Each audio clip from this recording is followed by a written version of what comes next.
This time we got a big one. And I must tell you, quite a bit has been happening in Dominica for the week so far. What have you been hearing? Well, as for me, I'm hearing quite a lot myself. Quite a lot have happened during the course of this week, and I just believe that. Well, let's be honest. We cannot just be vague. I don't like to be vague. First, I like to be specific. I know tomorrow we're going to have Parliament meeting. I mean, it's in the news. Business of electoral reform and finance for that process. You know, because the electoral office is under the government, the Ministry of Finance, government has to make provision for the spending and the procurement of equipment for the electoral reform. Right. So tomorrow in Parliament, the Parliament will be discussing that and hoping to get the endorsement. Well, one of the things I must say, if we had not gone with this electoral reform business this year, we should have just given it up. It was too long in the making. And now it's there. I'm very happy that the finances are being put there for the process to be completed and for us to move full speed ahead with the process. The process has started, but let us just complete the process so that we know it's there. It's a beginning. And so, it's long in the making because that has been talked about for the last 8 years and more. So I'm happy. That was in the news. Also, I noticed that we're getting a few more centurions, persons clocking 100 years. I mean, if we're living 100 years here in the country, come on, man. It means that something is happening Per capita, Dominica must be one of the best countries to live. When you look at the number of persons who are celebrating 100 years. But I saw a guy almost 108 years, and the man looking still young. The man is talking. The man is not senile. So it means that there's something happening here. No, but not only. If you have to look, just go back. I was saying this week that when I was a boy growing up, a 40-year-old man was looking very old. Compared to now. Well, look at you, you're over 40 years. I'm over 50, my brother. You're a young bird. I'm over 50. I'm 3 scores and more. I am 3 scores already plus. I'm 3 scores and more. I am 3 scores and plus. And you look like a young bird. And you're right, when you were over 40 years in the old days, in the 1950s and 60s. No, it's right.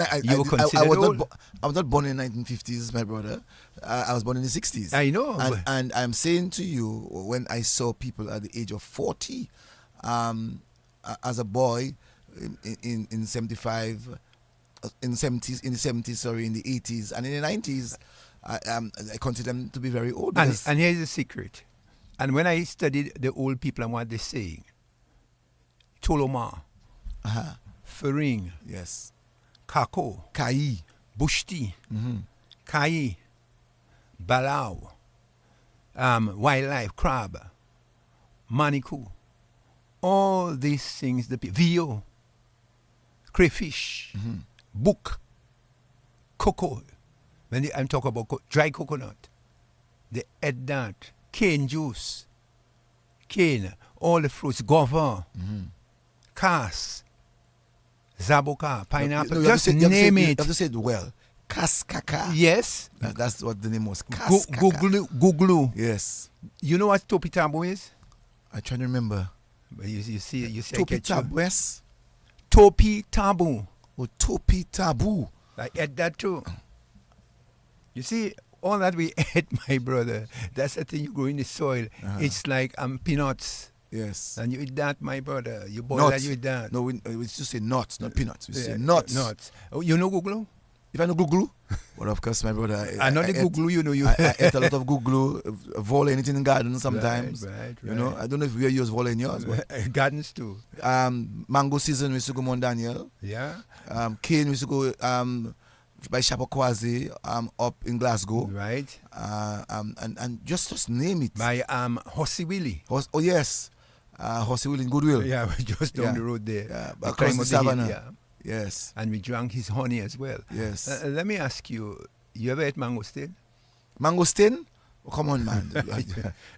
you talk like as if yesterday born, man. No, I just asking you because right now, if you ask the kids about they don't know mangoes. They don't know mango. And you see, that is the problem. We say in kids. If we say children, The we children. have a greater understanding. Well, go ahead. I hate the word kids. Well, the children. I've said that over and over. Whenever I'm speaking to someone, they say to me, kids, I get irritated. Well, children. Children. Let's go for the it. English language is children. Children. And I think we're adopting too much of the American language, which is totally wrong. You know. So sometimes I'm hearing people saying, I'm hearing children now talking about. There's a word, you know. I normally, if it comes, I'll Right, bring it but back. you see, in the Lakou, we had our own language. Yes. We had a language of dialoguing with each other. That's correct. When we come to the radio station, we're going to standard English. Everybody wants us to speak the Queen's English. No, but it's like- sometimes, it's like- sometimes I ask myself, what is really the Queen's English? We must evolve our language as well. And that is within why the sometimes, Caribbean. and that's why sometimes I tell people calypso is so dynamic, because in the calypso you would get the language of the Lakou, not the Queen's language, in a poetic way, you know. And you have to try to understand, because if I'm not from Dominica and you hear a calypso, you may not even understand, you know, what they're actually talking about. In same thing in Trinidad, Let me give you a joke before we go to. You know, there was a politician by the name of Brother. Oh, he's now dead. May your soul rest in peace. But when he came on the political Oh my God, platform, it's very boring. the man wants to use all type of vocabulary, just say the man is boring. And the man just lost his audience, Right. you know. And so when you make comparison with people like Michael Douglas, Rosie Douglas, you know, Reggie Ostry, to a certain extent, Dame Eugenia Charles. And another guy I used to like to hear is Alvin Amantredi. Oh, Alvin was. I mean, he was an English Man. scholar. He was an English scholar, but Yeah. he could have mixed that The Creole. the Creole in it. You know. Yeah, So, that was great. so I think quite a lot of our students are missing out, but we have with us Cornell tonight, and I'm sure that Brother Cornell will be able to speak to us. And he's a lucky fella, you know. In the old days, all this nice grafted mango that he had by his mother, we would playmate him. Well, I can tell you, before he would have gone there, I'm sure, because that grafted mango is older than Cornell, I am sure that fellas in Bath Road and Virgin Lane play me. Some person might wonder what we're talking about when we say play me, and that's the essence of the Lakou. I wonder if Cornell himself knows the word play me. I will ask Cornell if he knows the word play me. He will tell us, because sometimes people say play me the bird, but you play me the mango tree, you know. And meaning the same thing, Yeah, really, yeah, you know. yeah. So we're not going to give the meaning. We'll ask Cornell in a while if he knows the word plime, because we know Cornell raised in the veranda. Not too many people in Roseau raised in verandas, and below their house a nice store, you know. So Cornell, I'm sure tonight I'm going to be tough on Cornell. You know, I want to know why he is on the Lakou tonight. If he is part of the Lakou, you have to give us his Lakou life, you know. So Cornell, you better prepare yourself. Good evening to you, Cornell. Cornell laughing at you, boy. What else can I do? But laugh. Good evening to you. Good evening to your listeners. Good evening. It's a pleasure being here this evening. It's a pleasure being here this evening, and it's a pleasure to have you, Cornell. Yeah, well, I mean, it's always a pleasure. I like interviews. And I'll be honest to say I've always wanted to come on your program for one reason only. It's 3 to 4 hours, and I always wanted a long interview where I could really go deep into Cornell Phillip, who Cornell Phillip is, and I always wanted to come on your program, so I'm delighted to be here tonight. And you would not believe I'm delightful myself, you know, to have you, because I'm going to ask you all about the Lakou. Yeah. Because I raised in a Lakou. Your Lakou level might be different from mine. What do you think? Yes, I know that. But you know, his father was a very good friend of mine, and also his mother. I used to like to go to the store. Well, you see, on King George V Street. I was about to tell you, both of us, fortunately enough, would have known his father and his mother, in the sense that we both lived on Fields Lane. That's right. And they lived just one lane at the back of us. I want to use the word at the back. Yeah, at the back. The reason why I'm saying at the back, because on King's Lane, on King George V Street, I can recall growing up that there was any Lakous? Uh-uh. Uh-uh. Uh-uh. I can recall. I just can't. You have to be about certain ilk. Yes. So you have to be from the bullies and the Sorendos, Right, and the Simsies, you know, the Winstons. Right. You know. So these were the families that really dominated that area. so Cornell. Yeah. But he looks like his father, boy. When I look at you, Cornell, I must say, boy, you really look like your old man. Especially as he has the white hair. Very strong, I must say. Yes, yeah, it's quite a lot of his old man in him. Yeah, in him, you can see it. So, Cornell, tell us a little bit about you now. Let's start with Cornell. First, tell us the school that you went to. We want to know the preschool that you went to. Maybe tell us about church, your church life, and we can move on from there. Well, I first went to Quesh. Right, you know the school, the older than the man asking us if we know. Well, you know, you should know. Quesh, from Quesh. Oh, hold on. Quesh, there's a new name now. Social Center. Social Center. Yeah. So we have to make people know what is the Quesh. Because that says Cornell, you're 50 years plus. Yeah. So yes, to use the word Quesh, you have to be 50 years. Social Center is a little less than 50. Yes, Cornell, go ahead. It's definitely less than 50. Then after that, I went to Convent Prep. From Convent Prep, I went to SMA. Stop there. You see the link? See the link that he's creating? I went to Quesh. Now, anybody could have gone to Quesh. But in growing up, not any and everybody could go to Convent Prep. So, Cornell, tell us about Convent Prep. What can I tell you about Convent Prep? I don't know. I mean, it was my primary school years. I loved it. I can remember a lot of my teachers. I can remember Miss Garad. I remember Miss Allport. I remember Miss Burnaby. The principal, what's her name again? I can't remember her name. I see her in front of me on the she lived on Riverside, the Riverbank Apartments. Miss Johnson. Miss Johnson. You know, and it was a nice experience. By that time, I was already living in Bath Road, so it was easy for me to go to and from school. I wasn't one that would gallivant all over the place after school. It was just from Convent Prep straight home, just 100 meters up the road, and then I'd be home. So tell us a little bit of your life now on King George V Street. King George V Street, Campbell's Variety Store. You know, my after school, well, during my school days, my mother and father, my parents, they had a variety store. They had two branches actually. They had one on Old Street, and they had the main branch, which was on King George V Street, 33 King George V Street. That's right opposite Simsey. And that was the place that you went to get all your buttons and your textiles, your cloth and everything. That is where you went to get your material to make your school clothes and stuff like that, your suits. And also my father was big in supplying cricket supplies. You know, so you could get your cricket bats, your cricket balls, your gloves, your helmets, everything. You could get that at Campbell's Variety on King George V Street. Amazing, eh?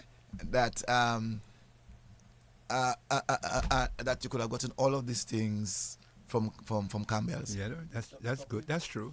I mean, amazing, your cloth, really amazing. Your buttons, your thread. I remember that, you know. Everything. I have to go there and buy my. And you know, I was trying all the time, pricking my brain to remember the name of the store, and Cornell just bring it back. Variety store. You know, you could get any and everything in that little variety store there. Yeah, you know? That's true. That store is still there, you know, not the name Variety Store, but another the store place is still there. Yes, I think some Chinese. The place is still there. The building was demolished, and then there's a 3-story building there right now. No, Cornell, Variety Store. You told us the assortment of things that people could purchase. Right. And your mom and daddy live upstairs. No, we didn't actually live in that house. At that time, We lived in 1978, just before Hurricane David, we moved to Bath Road. But before that, we lived on Old Street, where the Sutton Place hotel is. That is where we lived before moving to Bath Road. Sutton Place, that is on Old Street? Old Street, yes. On Old Street, right? Yeah, correct. Oh yes, that is true. Who I trying to remember who lived upstairs of that house, Because in every carnival you see people on that house. What's her name? There's a lady who lived there, Mrs. I can't remember her name, but she was alone upstairs, and she stayed there for my years. She stayed there for a very long time. And I can imagine, that you all having that store and you all having to be across by, as you said, across on Old Street, where certain place is at this time. Tell us a little bit about your life in that area. There's not much to say, I am the last of 11, and by that time, my parents had probably had enough. I like that. So it's not like I could go out. It's not like I could roam the streets and stuff like that. But I had people like, Cedric and I. Cedric, I'm the last, but Cedric was before me by 2 years. So it was always the two of us that were together. But you also had Irvin, Daryl, were also in the house. But everybody else, all the others, the 7 others, they had already migrated to the United States, to Canada. So I actually grew up not knowing a lot of my siblings until later on. When I actually started to tour, that is when I actually met some of my siblings. Wow, that's amazing. That's amazing, man. Yes. I knew them, and I probably knew of them, but to actually get to know them. Flesh to flesh. Yeah, flesh. Well, not flesh to flesh. They would come down, but I wasn't too bothered about the siblings. They were so much older than me. But when I actually get to know them is when my days with WCK starting to tour to New York and stuff like that. Is when I really got to know them. You understand? And as he's saying that, I'm thinking of Old Street. There's another area in Roseau where the Lakou life was kind of not very dominant because, again, of the oomph that was actually living in this Peter. I remember this guy, Peter Fingal. Do you know Peter? Yeah. I know Peter Fingal. Peter Fingal lived right opposite to where we lived. Peter Fingal, Ghana Fingal, and and their sister. I remember them. I remember Peter. And one of the things about Peter is that in terms of the Lakou life, Peter would have lived the Lakou life because Peter would lime with us. Peter would come and meet us as boys growing up, play football and everything of that nature. Never saw Cornell Phillip. The only person we saw was Smokey. Yeah, because they were in the same age range. They were friends. But Cedric and I were always inside. We never really, we never went. We didn't run Kawat. So you see, he is able to use Lakou words. So he never ran Kawat. No, he only stayed inside. Was it designed? Or at that time, everyone grew up and they have left. When you say designed, what do you mean? Parents tell you have to stay inside. Your parents said that you must stay home. I really don't know. I was always a laid-back person, though. I was always the quiet one. Troublesome, yes, but always the quiet one. So that wasn't really in me. They always tell me that I was a late bloomer. Boy, you Cornell was a late bloomer? That is something else. Who's going to believe that? Cornell a late bloomer? Mm-hmm. Well, I mean, I had a lot of things. A lot of things there. There were a lot to do in the house. Let me ask Cornell. In growing up at that age, before you would have gone to Bath Road, would you remember the kind of meals that you would have had? No. I surely remember it was really, we would sit down every morning. We would sit down at the table as a family and have breakfast. We'd sit down as a family and have lunch. We'd sit down as a family and have dinner. So it was a real family oriented. I was brought up in the family. I was introduced at a very early age to these family values, and to be honest, I really I miss that. I cannot sit down at a table and really enjoy a meal with the family. These things, a lot of households don't even have a dining room table. So I can remember we always used to eat together, we used to pray together, we used to go to church together. It was always a family togetherness growing up on Old Street.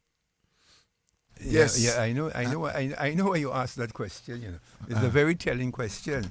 Basically, you wanted to find out whether he was sitting on the floor.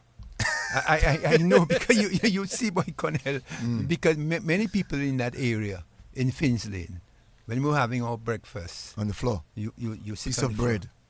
You had your piece of bread, you had your bread and oil, bread and butter. Your bread and butter. So I noticed the comparison. My father wouldn't allow that. It was at the table. You had to eat at the table. You always had to eat at the table. You always had to eat at the table. You had to eat at the table. But we didn't have to always eat at the table. Cecil, eat at the table what? I mean, when you're looking at the strata of society, we would say he was privileged, raised privileged. I wouldn't say that. I think I was brought up. I have good brought up C.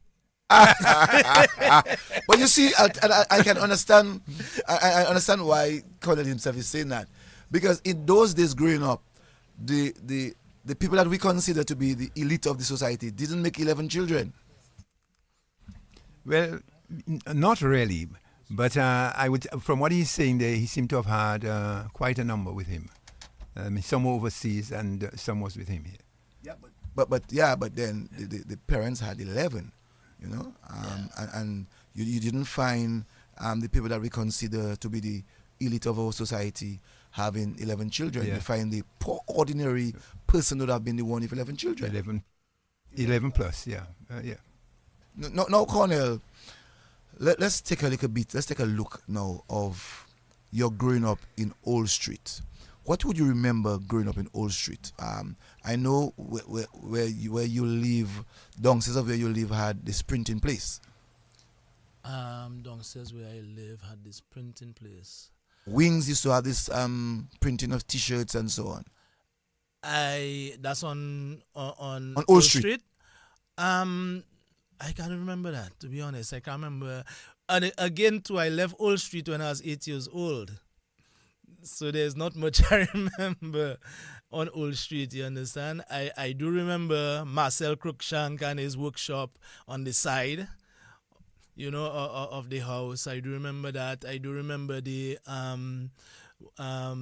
Cedric Pemberton, Michael Peters, and their mother would live just around the corner from Barclays Bank at the time, on Cock Street. I remember that. I remember the Four Corners where Dame Eugenia Charles lived. I remember this. But when it came to probably my fondest memory on Old Street was Carnival.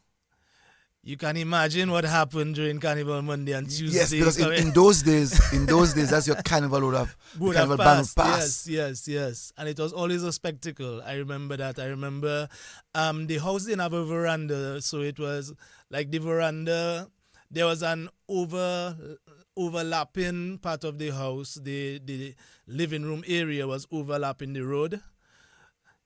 So people would walk under that, but we would be above it. And there would be windows and we'd be looking over, and you were directly over the bands that were passing, and at that time it was the Lakou carpet, it was the Sensei, it was the steel pan, so I was introduced to that kind of lifestyle very, very, very early. Very early. Yeah, very interesting. So in the 1960s, you'd be watching? Or in the 1970s? No, in the 70s. 70s. 1970s. Yeah. You know, Cornell, I mean, yes, we say Cornell 50, but Cornell not so very old. I just wanted to establish the period. Yeah. You say, Cecil, you saying you're 50. I was listening to you earlier there. You saying you're 50 something. Yeah, I never said 50 something. No, I never said, no, I said no. like 60 plus. Oh, no. Now you say you're 60 plus. No. I said, I was like- no. I said, because Hartley said that he's 60. Plus. No, I used the word Free plus. scores. You used the word Free score. Free free scores. And I said I am 60 plus. Okay. That's very clear. Okay, I missed And that one. But I did hear when you said you're over 50. I was like, no, you're not over 50. You're over 60. Oh no, I said I'm 60 plus. I'm very clear. Not over 50. Because I think Brain was the one who said to me that I am 50 in my 50s. And I then corrected Brain and I said I am 60 plus. So I know that. So let me ask you, Colonel, quickly. When you were there looking at Carnival, what you would see the Lakou Cabaret, you would see the Sensei. Would you see the piping? Did you see the piping? Or did you see what did you see? What's that?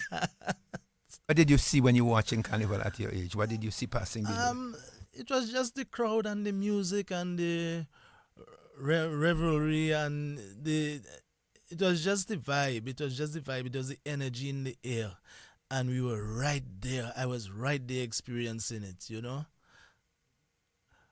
See any of the hi-fi, or was it still band still? No, it wasn't hi-fi at that time. There was no such thing as hi-fi at that time. It was the Lakou Cabaret and the steel pan. If it had anything, the closest thing to hi-fi it had was probably the steel pan.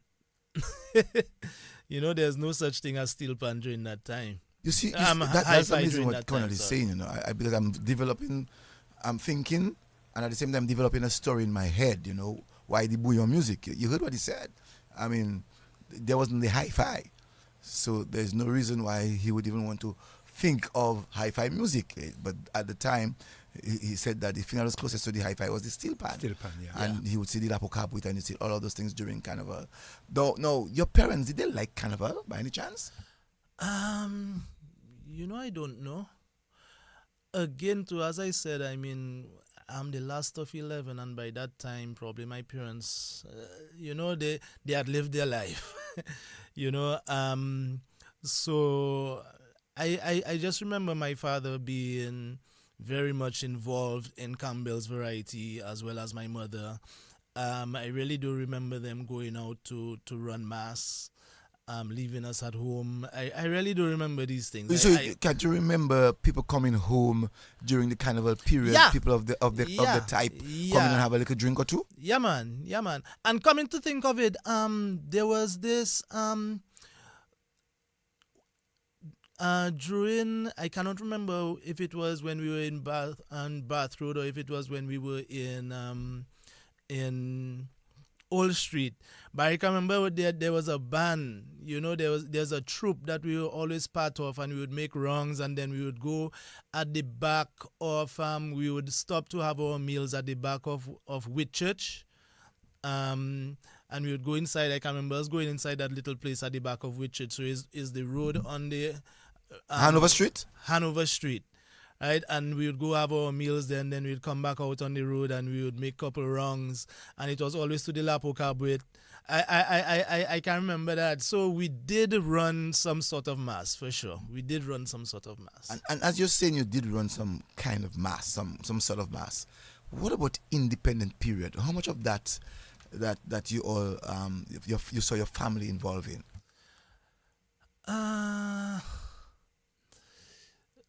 Well, I can tell you one thing. There was always music in the house.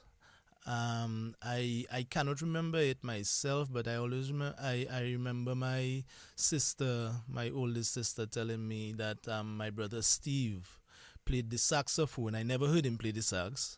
He had already left by the time I was born, and he also had a reel-to-reel, you know, at the house, and they always used to tell me that he used to play his music and stuff like that. So there's always music in the house. There was always that kind of that music culture growing up in the house, for sure. I remember that for sure. Very interesting.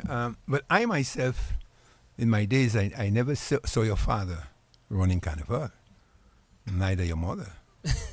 I mean, I know that for a fact because remember, Two quiet people. Two quiet people. I know that his mother used to, view the carnival from home, and his father. I think his mom was a little bit more friendlier than the father. The father was more. The father was more timid. More, if I remembered him very well. But I never saw him in carnival. The father was like his brother, the brother before him, Cedric.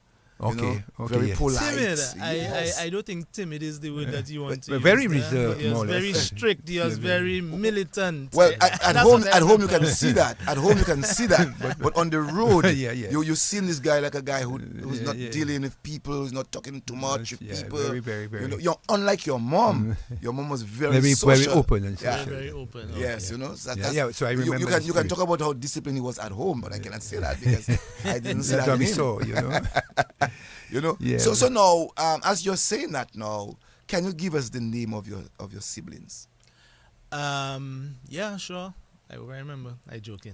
A joke. All right, there's Ingrid. Ingrid is the first. There's Vali.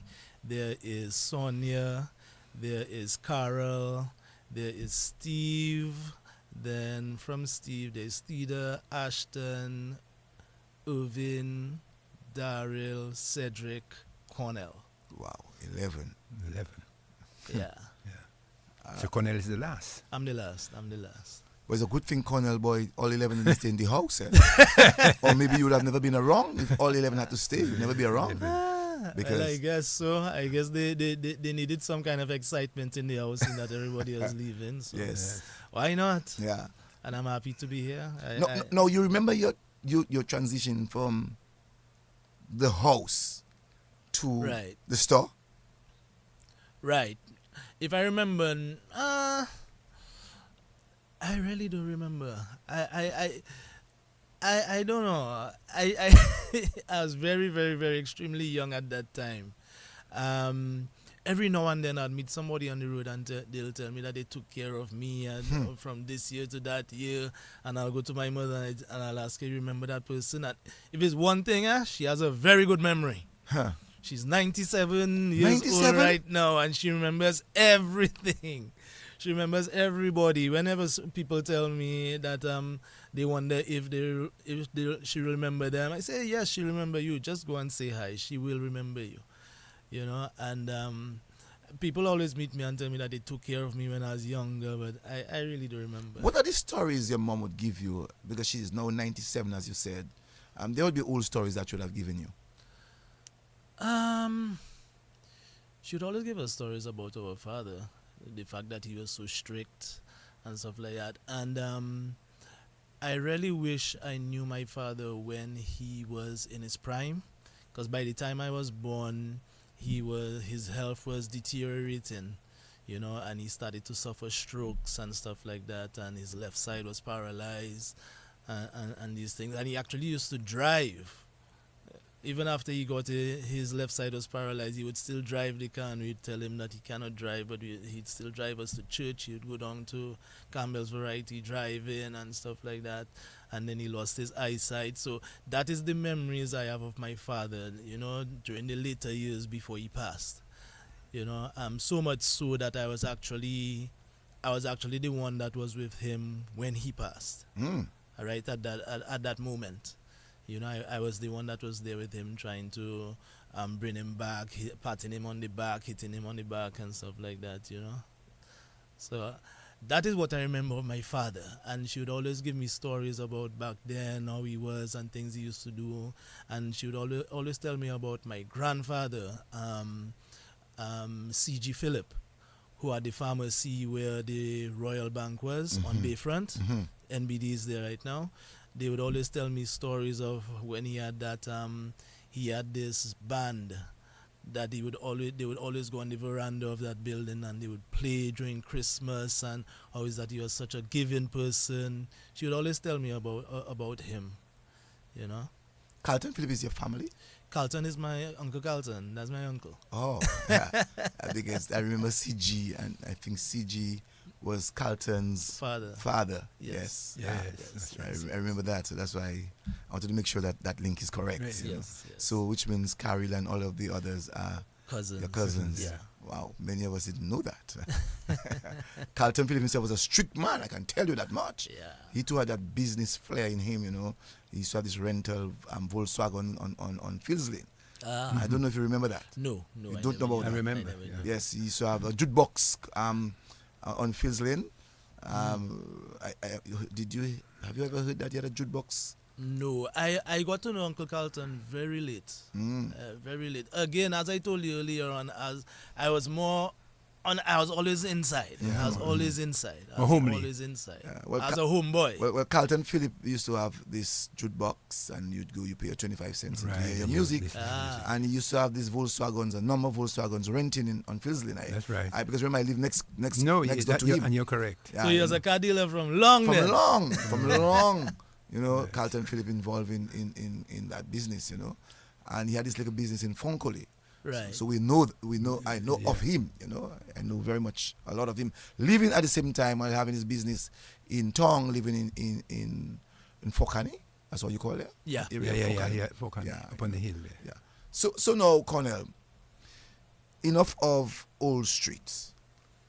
You know, your parents moved to Bath Road. Bath Road in 78. A yes. bigger house, bigger place to play, mango to eat, Enough more mango to friends. eat. And by the way, it was barely full. It wasn't grafted. The grafted was at the back. The belly full was at the front. Yes. Belly full, right. And the belly full is still there. The belly full is still there. The grafted still there. Yeah, the belly full is still present that's by the good. pond.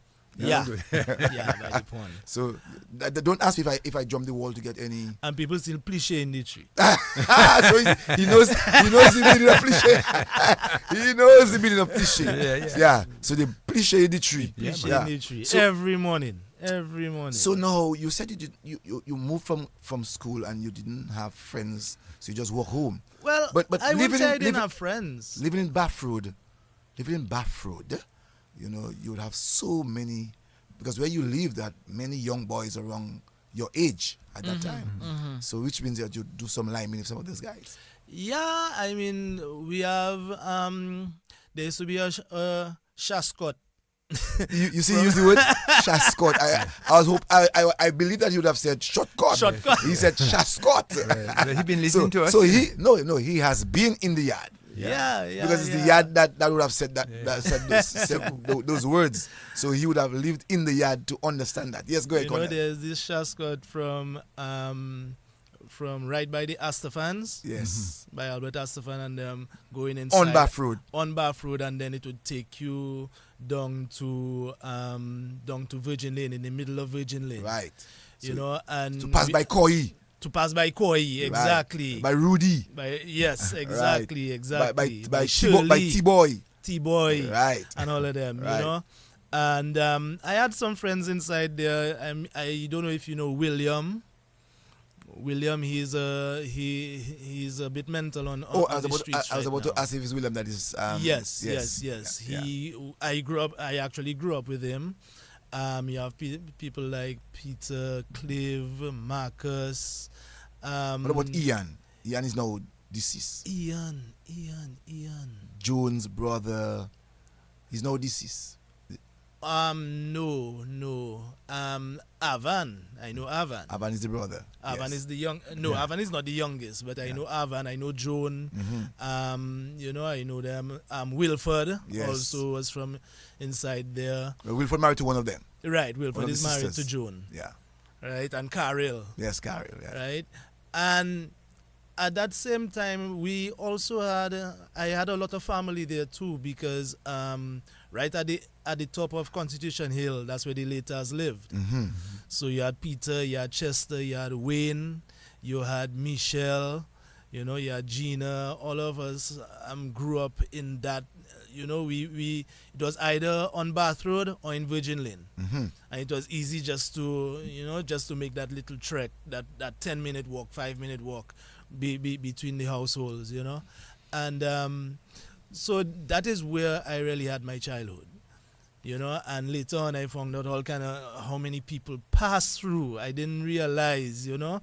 And at the time, there was where the infirmary is. It used to be called Panna Garden. That was way before Grotto. Yes.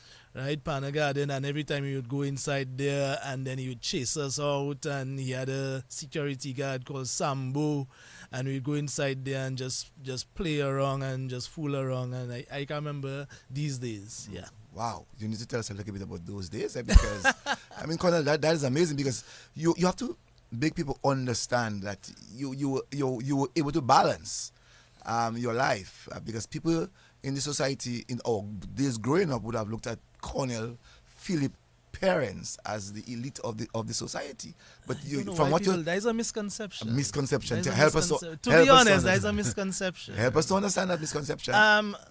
Again, too, I don't know what is the meaning of elites and these things. I mean, I know I grew up. I know I did have a childhood. I know in Bath Road, I did run car wash in Bath Road, and how should I put it? Okay, let's put it that way, Cornell. Growing up in the 70s, anybody, parent who had a vehicle, could afford to buy a vehicle, have a store, have breakfast on the table, we consider them to be an elite. Nah, man, it was just good business. but what I found, Cecil, in the 1970s, I found quite a number of so-called, with inverted commas, they put it that way, no offense to you, of the so-called middle class would be gravitating towards radical views. Yes. They were more, the young boys. The young boys, yeah. You find that they would become more, at that time they started to go to radicalized. They started to go to St. Mary's Academy, where there was ordinary boys who had a different view. Radical views started spreading. Yeah. I don't think that radical period was dying out by the time I went to SMA, though. Yes, it did. Because the Black Power days, I never experienced that. Not even the tail end of it I experienced. I just heard of these things. Okay. But I never really knew about that. Irvin would have known about it. I don't think Daryl really experienced it, much as for Cedric or myself. Because when did I left SMA in 88. Okay. So you can imagine I started to go to SMA in the 80s. Wow. So by that time that Black Power movement had already died out. I remember the dread after the Black was it the Black Power movement and then the dreads, yeah. And then dreads came. There was someone together at one time in the mid 70s. But the Black Power was first. Black Power was first. Right. So the dread part of it, I remember that. And I can remember that they would always tell us be careful and stuff like that when we're going out. And at that time, every summer, we used to go and spend our summers in Portsmouth by my grandmother, Octavia Bertrand, my mother's mother. And who also had a clothing store selling, so I guess that's where my mother got it from. So they would always tell us be careful when going down to Portsmouth on the how you call it again, these trucks, on these Freeton trucks. Right. It was the wooden. So hold on, you also let's use the Lakou term. You also batchy the Freeton, the 5-ton trucks, the Freeton trucks. Yeah, man. What? I thought the man just only stay in Roseau, man. No. I remember going to Portsmouth. Cedric and I would go to Portsmouth every summer. I remember the best thing that could ever happen for me in Portsmouth, don't laugh, was a sunset on a Saturday afternoon listening to radio Montserrat. What is the name of Big it? Big Harry. The Big Harry. Yeah. And I always remember that radio station always being on, and just that sunset. That was Portsmouth for me, and we lived right next to the sea, so we'd always be on the, not really the beach, it was more or less a bay where there are these little jetties. You can remember they used to have these little jetties protruding out. There was a number of them along the shoreline of Portsmouth proper.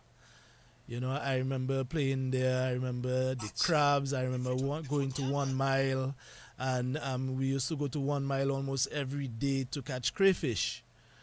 And I remember that we used to have a lot of. We had land in 1 Mile, so we just go up there to the river and just catch crayfish, not necessarily to bathe because it was a little stream, but I can remember catching crayfish, coming down, cooking it, and stuff like that. There is this, I don't think I'll ever get an answer to it, but I can remember Hurricane David. The day before Hurricane David, we caught this big crab. And we check in, we going to cook that the following day. And we put that in a cement bucket. And we put a grill on top of that, and we put a big stone on top of that. Hurricane David Day came, and we check in, okay, we gotta cook a little crab, kalalu.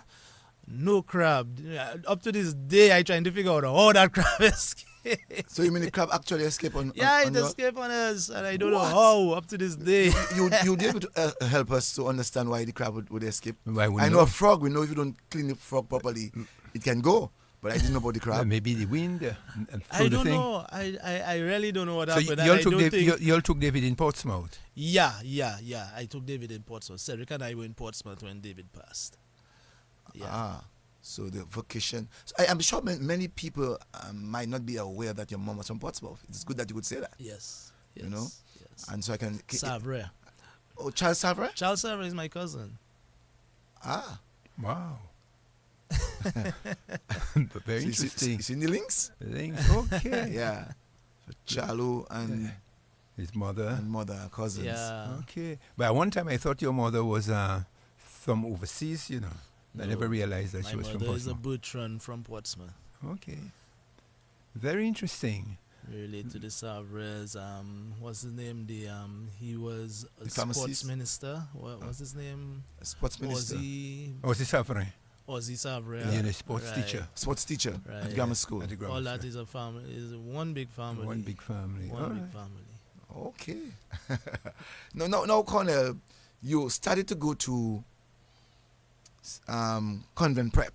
Right. Give us a little bit of your convent prep life. Well, from Quesh, you'd imagine I'd go to convent. When I went to convent prep, it was at pre-K with Miss Garad.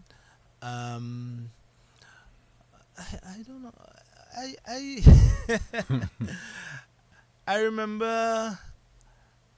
I remember my music teacher for sure. I can't remember her name, but there was this piano, and she used to teach music, and I'd always be infatuated by her playing, and I guess I was introduced to to music. I was introduced to music in convent prep, and my first, there was this in pre-K or in K or probably grade 1. There was this, they have these little toys for the little children, and there's this drum. There's this drum that was there. And Tradi Bell had come down to teach us how to dance ballet, and they started to teach us how to dance it, and then they started to teach us how to drum and stuff like that. And when they left, I was the designated drummer that would take that little toy drum, and I would be beating the ballet drums for certain activities that we would have in convent prep. I remember that. Tradi Bell, Annie, Adi Henderson, and the twins. You remember the twins, right? Yes. Right. These I remember them very, very, very well, teaching me how to dance and how to drum, and I think that is where my whole cultural influence started off. In my early years in convent. As time went on, Valley, my sister, she had a music school at the top of Constitution Hill, on Virgin Lane. And right after that, I would go there where I'd learn my piano and stuff like that. So, it was, my music career actually started there. It is good to hear that Granby played an integral role in Cornell having to... Or bringing in terms of his culture. Of his culture. So you heard what he said, that's where he believed that the beginning of his cultural life began. That's interesting. Very interesting. And so I think Adi You can take a bow. Cornell was able to Definitely. see that. Right. I'm sure that's the very first time I'm hearing that, and I'm sure many people are hearing that for the very first time.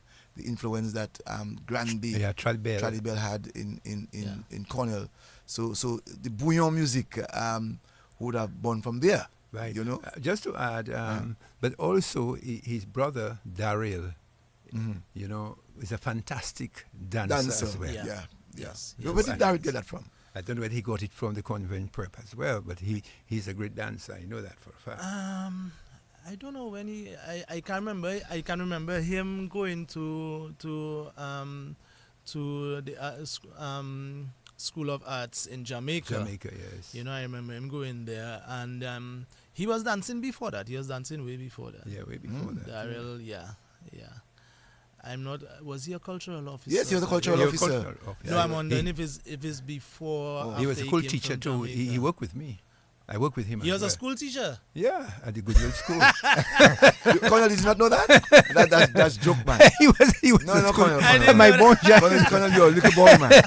My bon Jean. I didn't know that. Yeah, one. yeah, I yeah, didn't he know was a that You one. didn't know your brother was a teacher? Yeah, he was No, a teacher. no, I He didn't know. taught at the Goodwill School. I met him there. So you know, it's good to know that your brother himself is a good dancer. He's a culture man as well. Yeah. Well, I can tell you, Cornell 1.1 views thus far, 42 comments, and going one share. At 8 o'clock, we started at about 7, sorry. 7. And within that 40-minute span that you have a 1.1 views, it speaks volume of who you are. Yeah. And we're just climbing, eh? Interesting conversation. So now, continue telling us about your life in convent prep. There's not much to say. I went to school. I learned my lesson. You ever made tobacco? Yeah. What? I mean, I make tobacco, man. I make tobacco. Where in convent prep? Yeah. Gardens was just there, you know. The bamboo house is real, you know. Cornell talking about bamboo house, and Cornell said bamboo house is real. But Cornell, your wife here, you know. I hope you told her. I hope you said to your wife before that bamboo house is real. No, I had to ask him whether he I made heard you tobacco. talking about when you all go my mango tree. You Yeah, can right. remember the jumbie tree. Yes. In gardens. We all used to go there. We used to go up the steps. We used to go Jack's Walk. I mean, So you went up You go 35 45 steps. steps? yeah, man. Well, Mr. Ron Yeah, Kamat. man, during The man said, summer. and the man said he didn't run Kamat, you know. The man said he didn't run Kamat earlier. The man started by saying that I During did the not. summer, man. every morning, What? we would leave the house and come back. You know. Who's the we? Who is the we? Let me see. We're talking about convent prep. Peter later, Chester. All them fellas was Hold on, Peter later on Kamat. Yeah, man, Peter Rankawa. What? Peter Rankawa. I can understand Chester. You Rankawa. can see Chester had a little Kamat with his name. But Peter? Peter was on Chester, you know. You serious? Yeah, man, Peter was on Chester. Peter was done. Yeah, well, them fellas run car what inside that place. Okay, So, tell us. so all the fellas went inside of garden. What them people? Yeah, Go man, and glue. and they always used to be chasing us out of the place and What? and stuff like that. Yeah. What it was? What is it called? The jumbie fruit, The jumpy tree. the jumbie tree. yeah. That Jumbie tree. little black, Black, fruit. Black thing on it, yeah. Black and red. Right. Yeah. Black and red. And Yeah. then we would suck it. And, Yes. You know, yeah, we did that, and we would just go up Jack's Walk on a regular basis. You know, Sandstone behind falls. Sandstone. Well, I don't know. Yeah, probably because I used to send it behind MCK. Yes. Yeah. That's You know, interesting. That's interesting. And I would never look at Cornell as that. But the man ride by the gardens. Yes, Right by but- the gardens. But even if you ride by the garden, doesn't necessarily mean that you And can we used to jump the wall. I can remember it was too much for us to go around the wall right there. We just jump in that wall. Up to today, we'll still jump the wall. It have a hole there right Yes, now. right, Yeah, right, right there's a now. hole. You Right in know, front of your house. Right in front of the house have a hole, but before that, right in front of the Astafans house. Yes. You see that little place there just Like by convent. the convent hedge. Yes. Right. There's a, if you look inside the gardens, you'll see there's like a little concrete slab. Yes. So we'd go there and we'd jump over the wall, you know. Yeah. We run our little coward, man. What? Run our little coward. And then we had our little clique. We had Timothy Sims Jr. We had people like Cedric Suku. Cedric? Cedric Suku at which church? Cedric Suku. Wayne later. Franklin Didier. You know, I remember that. We had some nice time. That is Very amazing. interesting. Very, very interesting. Someone say Gaff Thomas was a Kama too. Gaff Thomas, yeah, right on Virgin Lane. Yeah. Well, you fellas was something else, man. Yeah. And you had the Henrys too. You had people like James Henry. I went to school with James Henry. And it had a lot of people, man. Fletcher, I can remember, violin, anti-violin. Yes, I know violin. Who recently Yes, passed. Yes. She was living right there where Daily Fresh is. Mm-hmm. She lived right there, and there was Fletcher. Well, Fletcher was a big man. He Yes. wasn't my friend. And the Bertrands. Right. And Is you had the people Bert- like the- Sammy, Garrow. Garrowy. Yes, the Garrowy. Garrows are not Bertrands, sorry. Right, The Garrowy brothers. Right. Yes. Wow. They're That's in the quite a States, clique, they're in man. the States now. Yeah. Yeah. And those guys were really the life of the party in Virgin Lane, All right. So if Cornell was with these guys, I can imagine. Well, I wasn't with them, but I knew them through Irvin. So They were more Irvin's friends. So Johnny and his brother, Johnny, yes, right. Addison, Addison, Yes. that was more Irvin's friends. Irvin's partners, yeah, because You're that's talking about Adrian. Johnny Henry. Johnny Henry, yes. Henry, yeah. But And James Pond. Henry was the younger brother, and we went to school together. Yeah. Oh yes, the last one. Yeah. Yeah, you're about the same age. And tell us a little bit more. I mean, that's interesting because someone just saying on as Anna Clark says, very interesting conversation. I have known Cornell all my life. Great guy. Blessing on your life, my friend. That's a good friend of yours, Anna Clark. And Marie. She has been there for a while, yes. She and Cecil, yeah. Cecil Clark. Cecil, right. Yeah. Right. So yes, Cornell. So continue to tell us about convent prep. Again, there's not No, much you to say, didn't give teachers much a problem. Yeah, I mean, I was troublesome. All of us was troublesome. I don't think I was the worst of the lot. You ever got the whip? You ever got the Yeah, strap man. or the whip? Yeah, man. Who Miss, didn't? Miss Jones never put it on you? Yeah, I believe so. Yeah. Did she? I know. I know. Because teachers were allowed to beat during those days, so maybe some of your teachers may have spanked you. I know not brother Wickham, Brother before brother Jermaine. Jermaine. So what about at home? You get any spanking? Yeah, man. Of course I got spanked. You mean your mother and your father beat you? But if I run in coward, I must get spanked. I mean, it comes with the territory. Yes, that's correct. That's correct. I like that. It came with the territory. Yeah, that's right. Yes. You know? So who gave you more? Your father or your mother? The father, man. I believe my mother. I believe my mother because it must have been my mother. And in the house, did you hear them speak Creole by any chance? Patois by any Well, chance? that is the reason why I cannot speak Creole. Because there were 3 adults in the house. By that time, it was Auntie Hartley, it was my father, and it was my mother. And their friends like Louvain Butler, Louvain Astafan, that is Albert's sister, who was my mother's good friend. And they also had Auntie Eugene from Bath Road, always come over to the house. They would go to church together, but they would always talk in patois so that we wouldn't understand. Right? And I would always ask them. That is why I'm not ashamed for not knowing patois, because I asked, what are you all talking about? But they said it for me not to understand. They spoke the code for me not to understand, so they never told me. And I was the youngest in the house. I was almost like, it was like just Cedric and myself. We didn't have nobody that we could really turn to, or anything like that. So they always spoke patois, but it was for us not to understand. I would imagine your mother speaking Creole patois because your mother came from Portsmouth. Yeah. And in those days, they used to hash the patois in Portsmouth. So your mother, I can understand your mom speaking quite a lot of patois. Yeah. What about your daddy? Yeah, my father used to speak his level of patois too, I guess. But again, you have to understand, at the time I was growing up, my father was more or less on the quiet side because of his his physical challenges. Okay. You know, so my mother was the one who really took the bull by the horns and raised up Cedric and myself. Like, she was the head. You know, she was the head, and my father was there. You know, he would be there and stuff, but I always remember my mother being there. No, where your dad is from? Daddy. Roso? The man said that like he's not sure, you know. Roso. There's always talk about he having German blood, you know, German ancestry, you know, but I don't know how true that is. Probably I'll go to ancestry.com one day and really check. look into that. Yeah, and you'll get the answer for sure. I'll get the answer.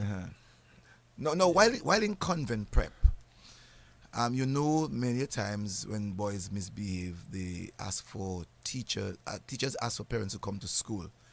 You had that experience? Yeah, that happened once or twice. Why you fought with other people, man? Did you fight? I cannot remember any incidents per se, but I will tell you that I had a very short fuse. You had a very short fuse. Yes, I'm Capricorn. Getting vexed fast. What? I have a very, very, very short fuse, and that has put me in trouble many a time. That has put me in trouble many a time. I mean, I can remember being punished and having to write lines, all these kind of things. Cornell was really troublesome. Yeah. It's only fellas that were troublesome. Because I wrote quite a number of lines. You check, not 10 lines in it. 100, 500, 1,000 lines. And your poor mother haven't got to know that. You check. Now, when you had to write the lines, did you write them at school or you write them at home? I guess both. And I think you had to tell your mother. I think she had to sign it. What?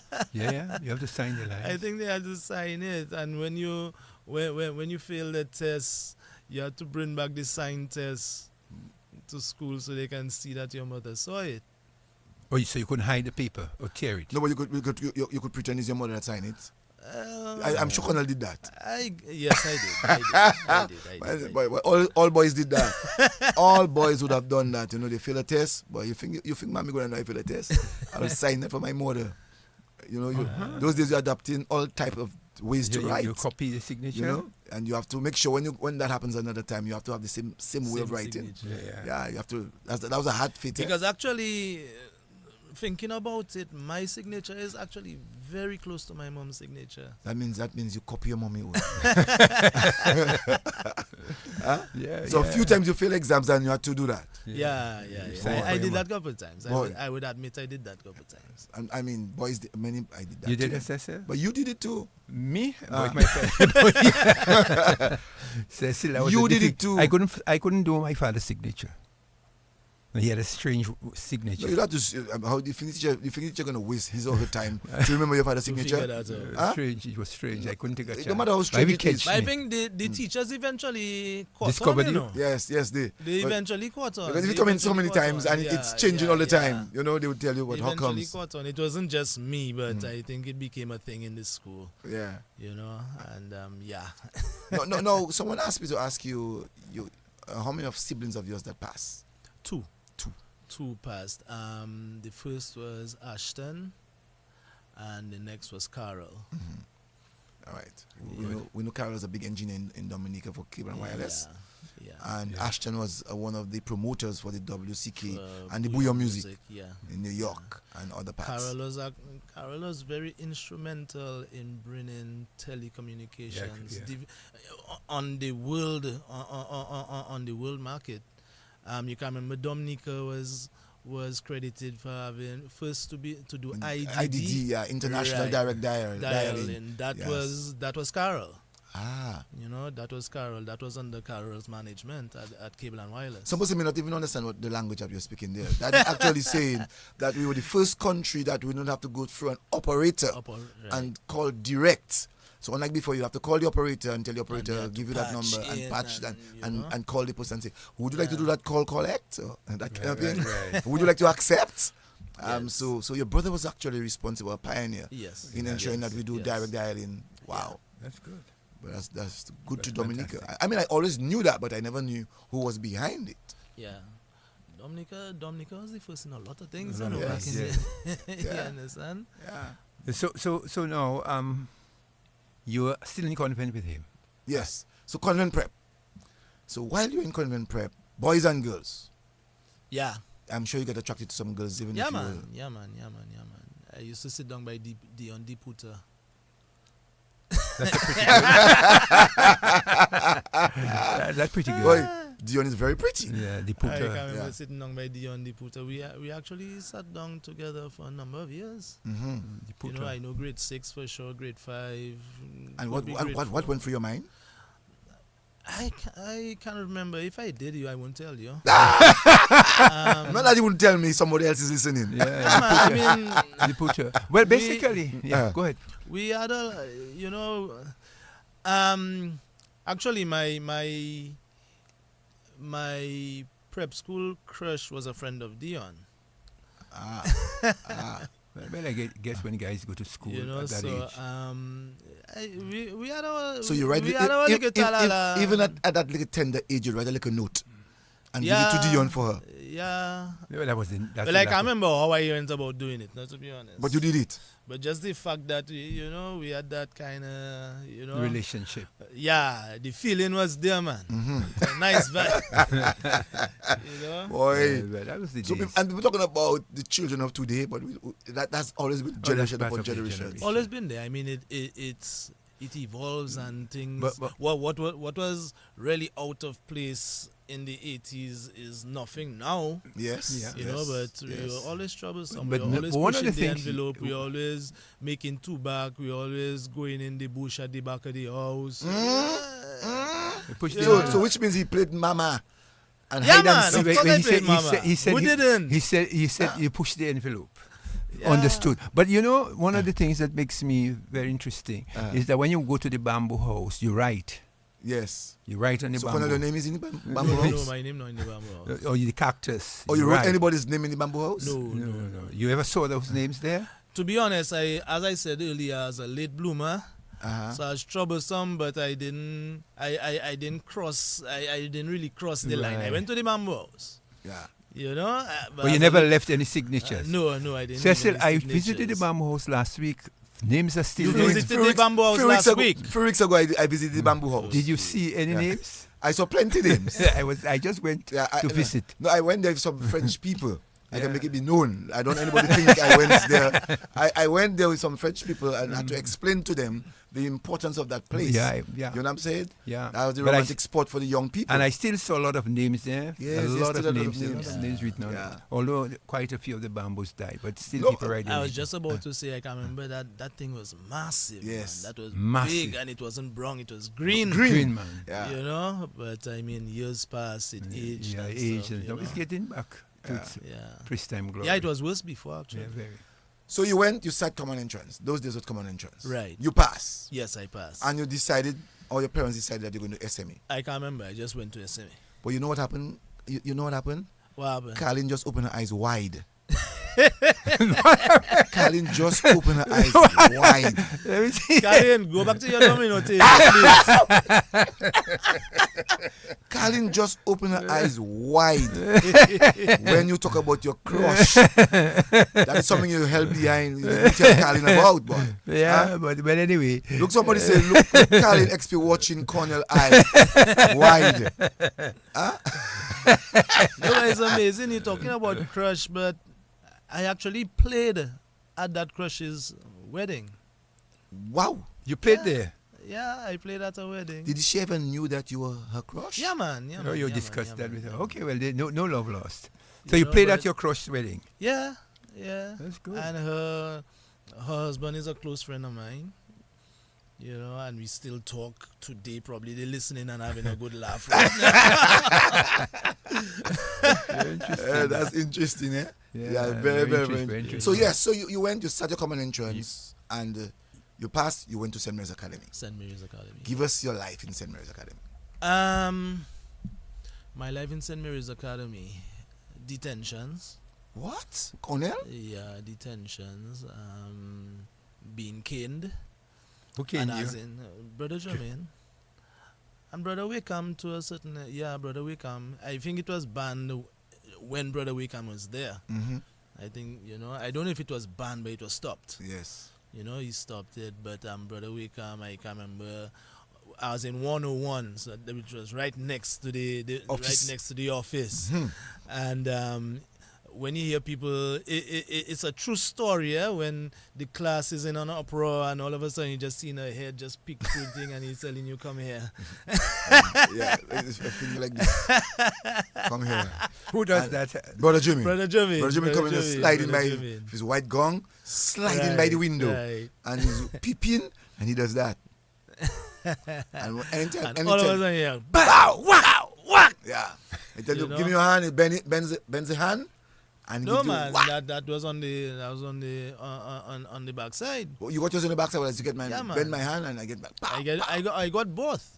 I got both according to how bad the offense was. And the technique was when you bend your hand, the blood is not moving. You know? No Okay. man, you used And- to and- hold and- your hand and yes, squeeze it so so, no the blood. blood cannot Yeah. flow. And when you let go, when you let go, that just feel getting that, feel that hot. hot. You feel hot hand. Like what? So there was a technique in that. Yeah. You know? Yeah. So the technique was to hold your hand. And when you let that go. let it go Yeah. after you get your 5 kin in, no, you don't get in one, you're not bringing it to the 5, office and give you yeah, 1. yeah. 5 to 10. Based on the Offense. gravity But of the thank God I offense. never got 10. I got you 10. you I got 10? I got 10. Well, I agree. I think with, I got 10 maybe twice. I or cannot 3 times. imagine somebody getting 10. Yeah, man, Brother Jimmy give me 10, man. Wow. Yeah, Brother Jimmy give me 10. I wasn't easy in school, you know. Well, you couldn't have been easy to get 10. Boy, Brother Jimmy wasn't easy himself. I think I'll drink to that one. I just thinking of that, and my hand getting one. I remember Brother Jimmy give you 10, 10. man. I see Brother Jimmy give, and that was a thick Leather leather belt? No, not belt, my brother. Leather.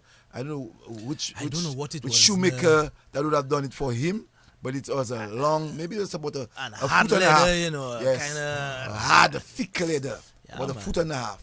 And when he bend that like that, Flexible. Brother Jimmy not smiling to give that to you, know.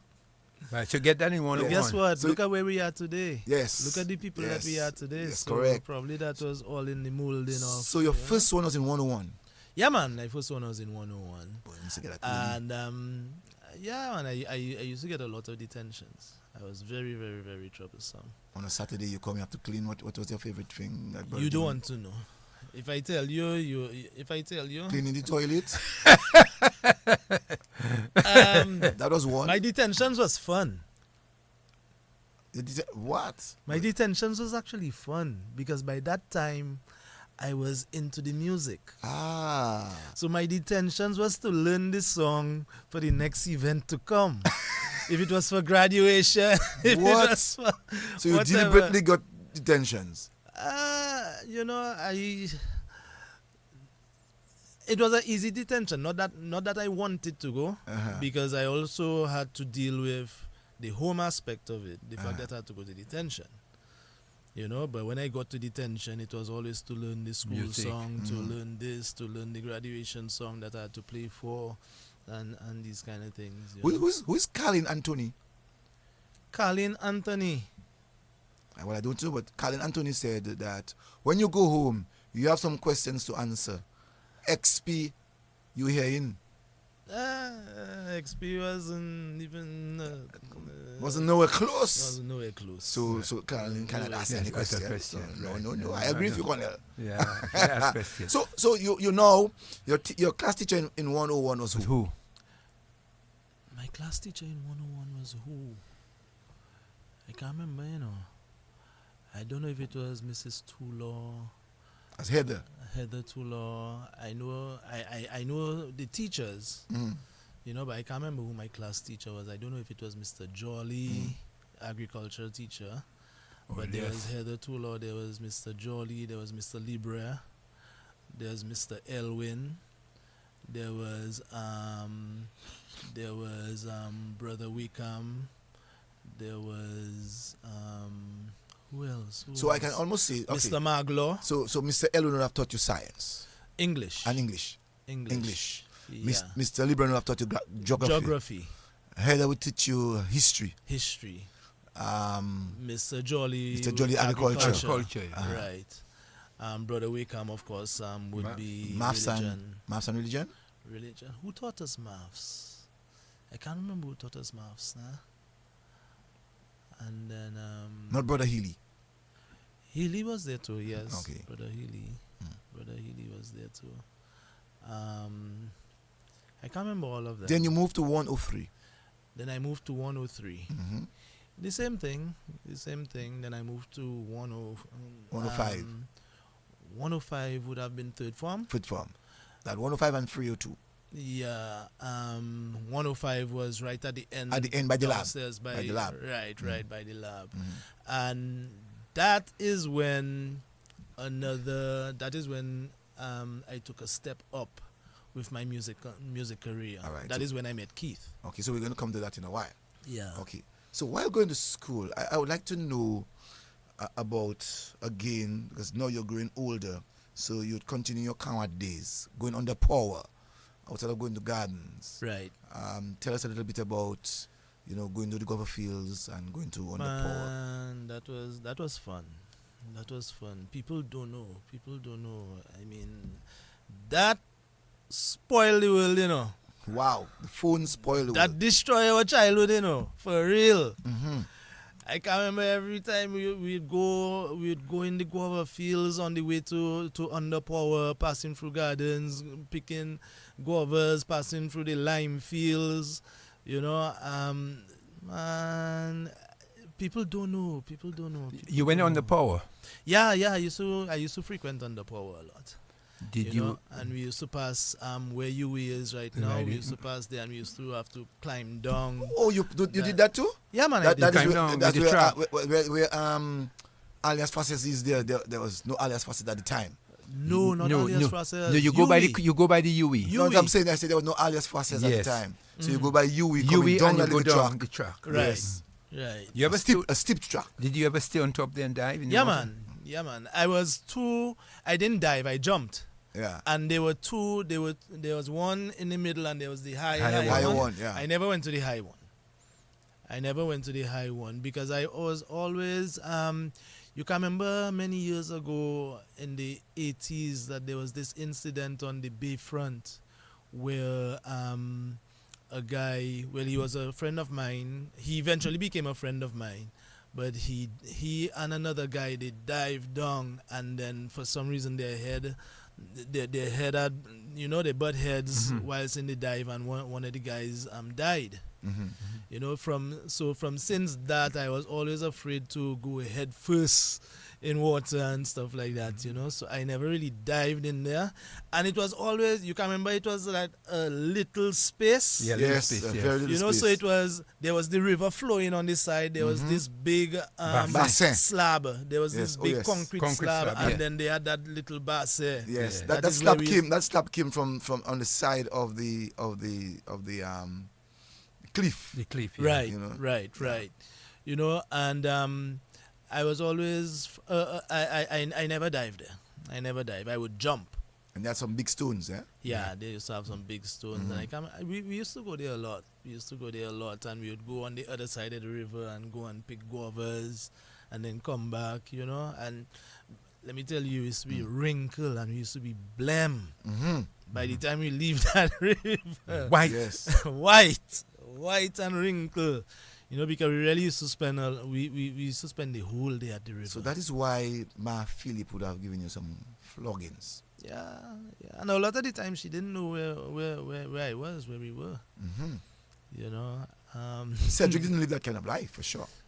Cedric was more a homeboy. Church boy and homeboy. Where was Cedric for true now? I can't remember. I have photos. I can't remember Cedric being in these photos. What? He wasn't there, man. Cedric is a real Phillip. Yeah. He's I can't remember. I cannot remember seeing these photos. I mean, we had fun times, man. Did you ever go further up, like on the Silver Lake? Yeah. We used to go Silver Lake. To steal Mr. J.B. Charles grapefruit. Well, I don't know whose grapefruit has fallen in. I know I used to do it. Eugenia Charles' father. Yeah, you go higher up. Yeah, I remember we used to, and sometimes we used to go walk up to Palm Grove. Yes. We used to bathe in Palm Grove, and on the way back, we would come down in the river. Mm-hmm. And then we'd reach under power, and then we'd climb up. So that means you used tube. You had a lot of tube life. Yeah, we had tube life. We used to lose a lot of tube too. Yes. That was interesting. Those were the interesting times. Yes. It was nice times. You ever took your tube down right to the river mouth? You ever had that one? No. I think we always stopped under the university? The bridge. Oh. No, we always stopped under the bridge. If we went any further, we'd stop under the bridge. Yeah. Because home was right there. Yes. Home was right there. And to go down that time, that means he's going to go down by the market. Yeah, right. by the market. And by that time, people see Cornell, and by before Cornell reach his home, his mom knows that he was doing some coward things. Yeah. His mom would know. Mother. Yes. And no, when your mom was punishing you, did she ever tell you kneel down and put your hands up in the air? Yeah, man. It at the time, I'll never forget that though. At the time, I was getting a good spanking from my mom, man. And then that time when I, it's like I was going to retaliate. Boy, that's the worst thing I could have do. Retaliate? I put on a fist and I came up and I was like, "Wee boy, yeah." And it as a saying, and it's at that time he realized he up, and it's at that time I realized I messed up, and on the knees and but you have to go on your knees. Well, you're bull fella, bad fella. Man. She ever gave you 2 stones to hold over your head? No, she never gave me 2 stones. You're lucky, man. At least not that I can remember. No. I can ask her. No, that you have grown. You should be able to tell us the kind of meals that you had at night time. Because you hear quite a lot of people talk about getting your bush tea, your semi-cotois, the lime tea, and so on. You had that life? I wasn't a lover of bush tea. There was bush tea in the house, but I was a Milo and Ovaltine guy. Wow.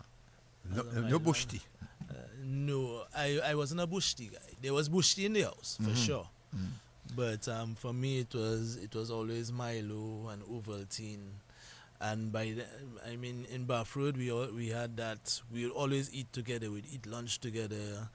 Every Thursday, I can't remember it being a broth. Or was it Thursday or was it Saturday? Maybe Saturday.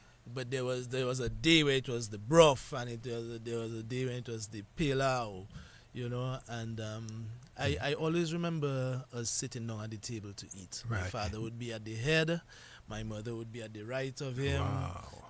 And I always remember that.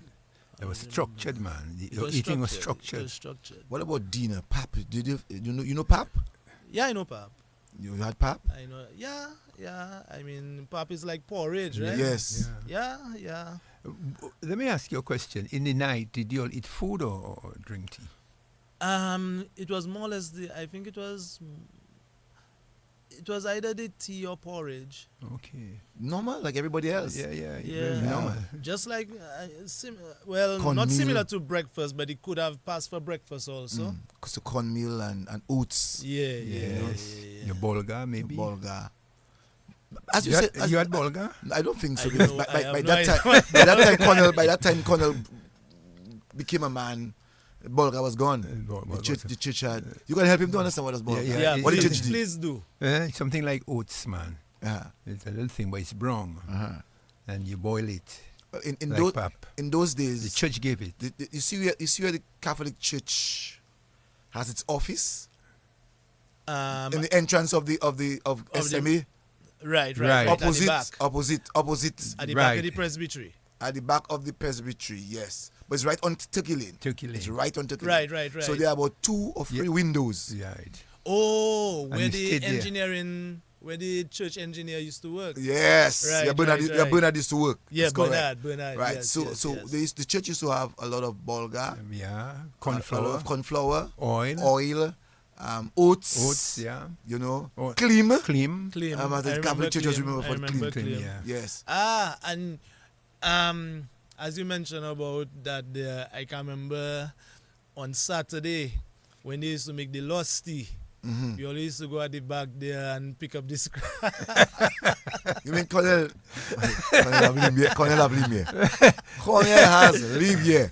You went me. So when you eat the lusty, the remainder of the Yeah, of the man, lusty. we used to go and look for lusty and appreciate that. You and who does do that? Friends. Boy, you realize you just said friends. Yeah. And we're going further. Because those At friends. the back there, that's where they used to bake it, you know. Yes, and there's Yeah, fruit at the there. back there they used to make it. Yeah. Yeah. You went behind there, no? Me, you mad? I think I get the limit the other way, but not.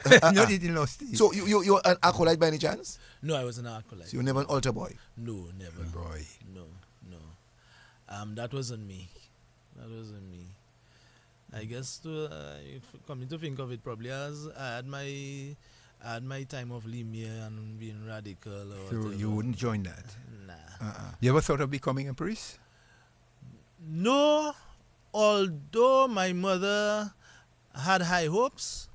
My mother and her friends had high hopes. For you? Not Cedric? For you to become a priest? Yeah, they used Well, to if you say your mother, I mean, if you say your mother didn't know you were tormenting people, your mother didn't know you were. If your mother wanted you to be a priest, your mother didn't know. I know many of the boys who went to SMA, you know, they were thinking of, you know, converting them into no, the but I mean, priesthood. you want the best for your children. But to become a priest is the And best. at that time, for my mother, for parents at that time, the ultimate for Catholic boys was to become a priest. You know, So she did trouble you about becoming a she priest? didn't trouble me, but She mentioned it to you. they were expecting, I had going to to make the- sure that I went to Sunday school, made sure that, Brother Wickham and Brother Jermaine were never wrong in anything that they did. That's correct. That kind of mentality. So I think I wasn't the only, the Phillip family wasn't the only Catholic family that it would have been expected that The son to become a priest. one of them would be at Become least a become priest. a priest. Yeah. Or even a brother. Out of 11, none of them became a priest. No. The one that came closest to be a priest or a brother was Cedric. Cedric, Yeah. and Cedric got married. Okay. So, no, someone said Rodney Thomas. He said, Cornell, that's my idol. Cornell for sure. Ah, well, you're fine. Wow, so you have a fan. And out on there. that, I would say I appreciate you. Yes. Right. That is really nice, Now, Cornell, so we were talking about, you told us about your meals and so on. Right. Flushing toilet, you always had that. Yes. I always had flushing toilet. So you see, I deliberately said it that way because I wanted to know if really it was an elite, because in those days, But by that people had time, the flushing. No, not by that time. I'm talking about Rose in the 70s. Man, There it was was still the people. 80s. I talk about the 70s, my brother. Well, You but don't we want talking in about the the 80s. 80s, No, we talk about the 70s too, So you never You knew never had flushing. that. No, boy. When the man was living there on Old Street, had no flushing toilet. Sorry, had no latrine, flushing toilet. On Oh, he didn't meet that. no, Mister never met that. Well. You never met the pit. No, he never met that. He I can't know tell what he there was wants. flushing toilet in Bath Road. I don't know about, I cannot say for Pit latrine. for thing. I know of pit latrine and You know, heard but of pit latrine, not you know of. I- You heard of pit latrine. Yeah, but I used that already, man. What, you use that already? In in Portsmouth. Girodel, man. No, Not in Roseau. I cannot remember. I can't remember. maybe Portsmouth. I know for Bath Road there was a toilet. Right. But maybe Portsmouth. Maybe Maybe when Portsmouth. Mr. went to vacation, And when Portsmouth. you used to go on camps and stuff, Yeah. you had to go and dig your hole and you had to do your thing. Yeah, man. The man dig hole, we. Right, but in Roseau itself, especially bathroom, they had the flushing toilets and the bathroom by that time. But so those of us who You're making that sound like that's such a bad thing. No, man, no. it's not a bad It's thing. never, no. It's just I'm that. proud of it. I'm But proud of it. we just wanted to know if you passed you that life we evolve, passed. if you evolve, if life Yeah, we wanted to know if you pass. passed through that. I mean, Yeah, because we passed because I you- think I was born during the transition. I would Okay, say that. good. I was born during the transition. Yes, very interesting. yeah, what Carlin XPC. Carlin not Is easy. she following me? I just said pit latrine, is it in Girodel? She's asking me in Girodel, where's Cecil? So she too never had pit latrine. No, but in Giroud there, I must Come tell on, you, man. Pit latrine is decades ago. decades ago. Ah, But I know, by for the instance, 80s, pit latrine had was a almost thing of the eliminated. past. what's that? By the 80s, wasn't pit latrine a No, thing of the no, past? no, no. Some no, areas still no, had no, it. no. Some persons still had it in Roseau. They still had it in Some Goodwill. persons still had it in Roseau where they used to cut, do it in the paper in a brown paper bag, Right. and take it and bring it in Bath Road toilet. Okay, The well, public yes. convenience. Yes. Yeah. Oh, okay. So you because you felt that you had that, Yes, that all that had everybody had it. No, No. I think the transition is still taking place. My parents provided. Good. That's good. I like to hear that. Yeah, that's They good, ensured that's that their children didn't live the life that they good. live. Right. Yeah. No, you said from 105, you met a very good friend of yours. Yeah. Tell us about Well, did I know Keith before that? Because growing up in Bath Road, which is close to Monbrose, and the Josephs lived just a little way up on Monbrose. Their family home was there, and Irvin was a very close friend of Simeon Joseph. Right, and every time they would come down, Simeon would either come down to Bath Road or Irvin would go up to the Joseph family home in Monbrose, and I would sometimes go with Irvin. You know, so Keith was always there. Keith was always around, and so on. I cannot remember when exactly we became friends. I guess we became friends around that same time, but it was in third form when he came. That is when he came to SMA, and that is when we actually started to play music together. You know, so I'll still go back a little bit with Irvin. Was the one that in the family, Irvin was the one who nurtured my music ability. You know, there's always a piano in the house. Irvin used to play, and I would sit on his lap, and he would be playing, and I would be singing. You know, we would always be playing together. And Simeon, who was his good friend, they are also a very musical family. Mema Joseph, Michael Joseph, Simeon Joseph. You know, Michael Joseph was the keyboardist for Liquid Eyes. Liquid Eyes, yeah. You know, so there was also a piano in the house. You know, and we would always be playing. We'd always be playing music. And by that time, Ashton now, my brother, he had a song system called Synchronic Song System. Right, with Zed Lloyd. It was Zed Lloyd, King Ventura. Right? You remember King Ventura? Yeah, Yeah, man. Yeah. Right. And Ashton, they had I just thinking of the figures, the adult figures that were around. You know, and the three of them would always be there, and they had the equipment, they had the speakers, they had the amplifiers, and then we started to mess around with that. At that same time, there was this guy, well, I shouldn't say this guy, this very close friend of ours, Richard Astafan, you know, who had a little keyboard, and we would always go down by them at the bottom of Constitution Hill, where they lived. The family house is still there, actually. And we would sit down and we would mess around with that keyboard. Keith would be on one end of the keyboard, I'd be on another end. The keyboard was probably a foot long with these little mini keys, and we would be playing. And one thing led to another, and we actually started to connect to the synchronic song system, which was downstairs of the family house on Bath Road. And Keith and I started to play together. We started to do tea parties. Well, that would be third form by then at SMA. We started to play for tea parties, and that spread, the word spread of these two young guys doing these things, you know, doing magic on a keyboard. And by that time, hi-fi had totally taken over the music scene in Dominica. So when Keith and I started to do create magic on that keyboard, people started to take notice, and then we started to play together. We did so many things, and for sure we'll come to that life of the music Yeah, of your yeah. musical life. We'll come to that for sure. That's a very interesting story that we're going through. Now you finish your fifth form, you're into fourth form. Right. What is the life like? Met new friends, decided that you have to take a path. Help us have a better understanding of that path. To be honest, by the time I got to third form, fourth form, music was it. I wasn't 100% into the academics. I was more interested in the music. I was very much engulfed in the instrument, in playing of an instrument. That consumed me.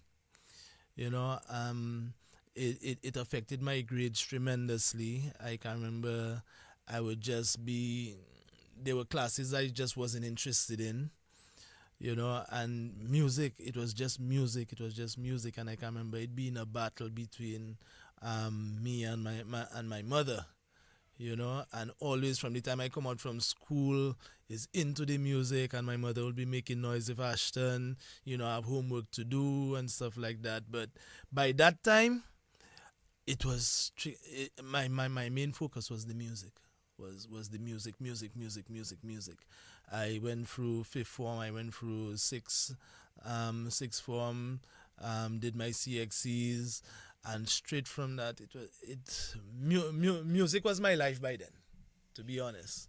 No, Cornell. I want to come back to talk to you in a holistic way on your music life. Now, I want to get a little bit of the last day of your dad on earth, alive. You said that you're the first person who saw him passed on. Give us that story. I'm bad at dates, sir. But I remember it was daylight. I think I came out from school that afternoon, and living in the house with us was Auntie Hartley, which was my father's sister. And it was a regular day and stuff like that. And then my aunt came and she told me, look, something is wrong with your father, and he was ill. He was ill by that time. He had 2 strokes. His left side was I shouldn't say his left side was paralyzed, but his left arm was paralyzed. He could still walk and stuff like that. He was blind also. And she came and she told me that, look, your father is in a bit of distress. And then I came. I think that was what was it now? Did I leave school already? I cannot remember if I left school already or what it was. But I remember going in the room and he was on the bed. And I can remember, now I knew of his situation, and he was vomiting. And I thought it was like probably choking or stroking, and I can remember hitting him. I tried to turn him over. He was already on his side. But my father was a very big. You can remember how big Uncle Carlton was. Yes, he was just as big or even bigger. Mm-hmm. Right. So I tried to turn him on the bed. I didn't succeed, but he was already on his side, and I can remember hitting him on his back, and that was like hitting a brick wall. That was like hitting a brick wall, man. Like nothing was happening, and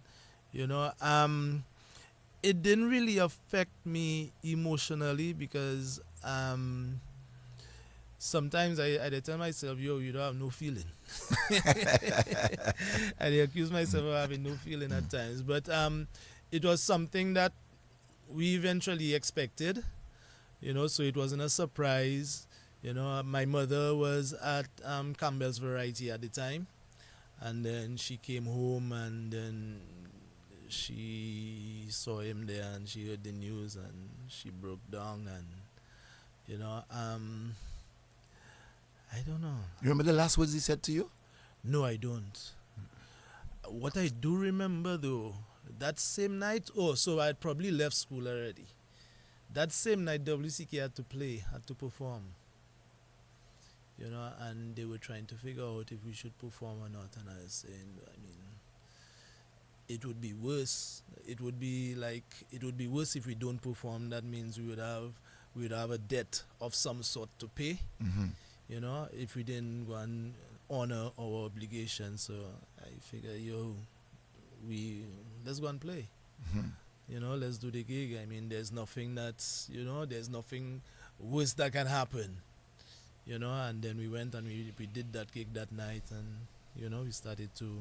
After that, it was deal with the 9 nights and funeral arrangements, and and that is when the family. Probably that was the first time the family really came to. That is probably the first time I saw the whole family together. Wow. Assembling together. Yeah, assembling together. Yeah. That's me personally, yeah? Yeah. Because everybody came down, and yeah. Or you reconnected? Or connected? Connected. Probably they reconnected. For me, it was like this was all new to me. My family was all new to me at that time. 112 persons watching on YouTube, 78 watching on Facebook. That's on DBS page. 105 on Facebook and 125 on YouTube. That's on someone else who's doing some monitoring of the viewing for me.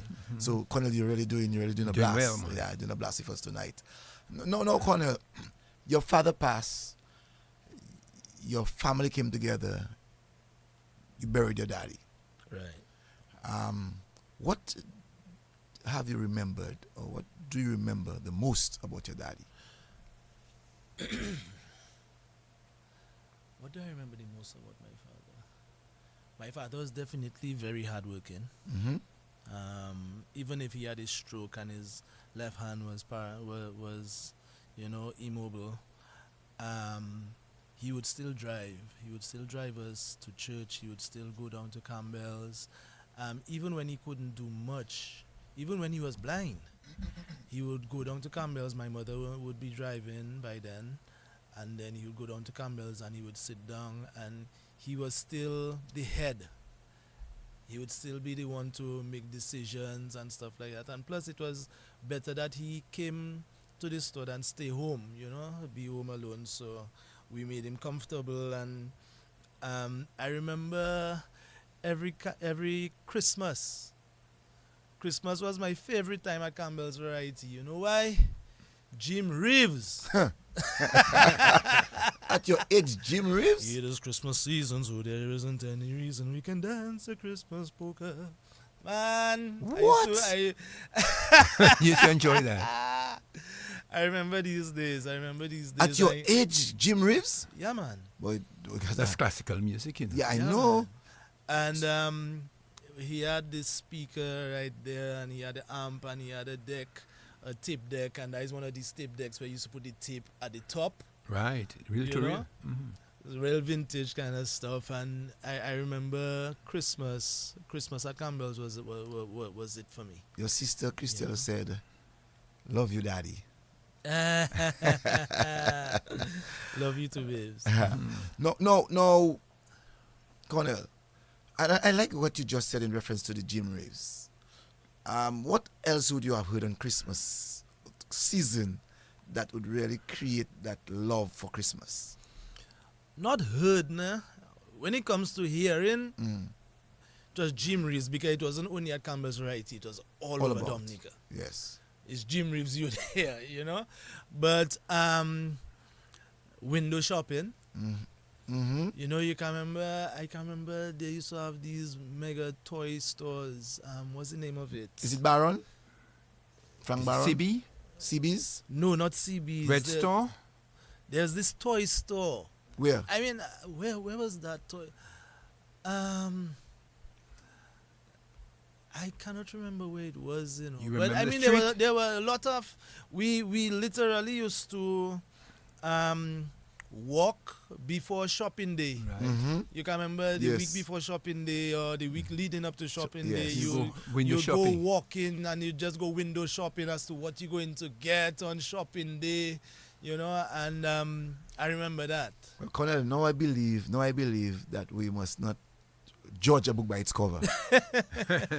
She went window shopping. Cornell went window shopping. Yeah, man. Because that was the thing, you know.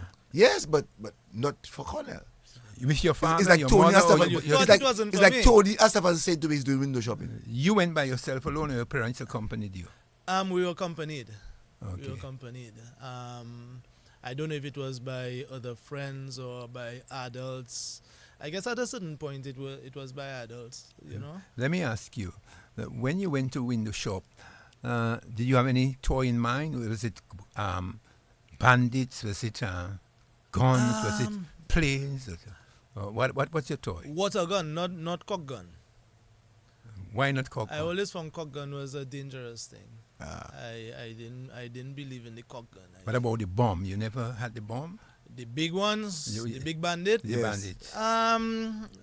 Probably I'd buy one for the season, but it was more or less the small, the small one. Someone asked me to ask if it is Play World you're talking about. Play World.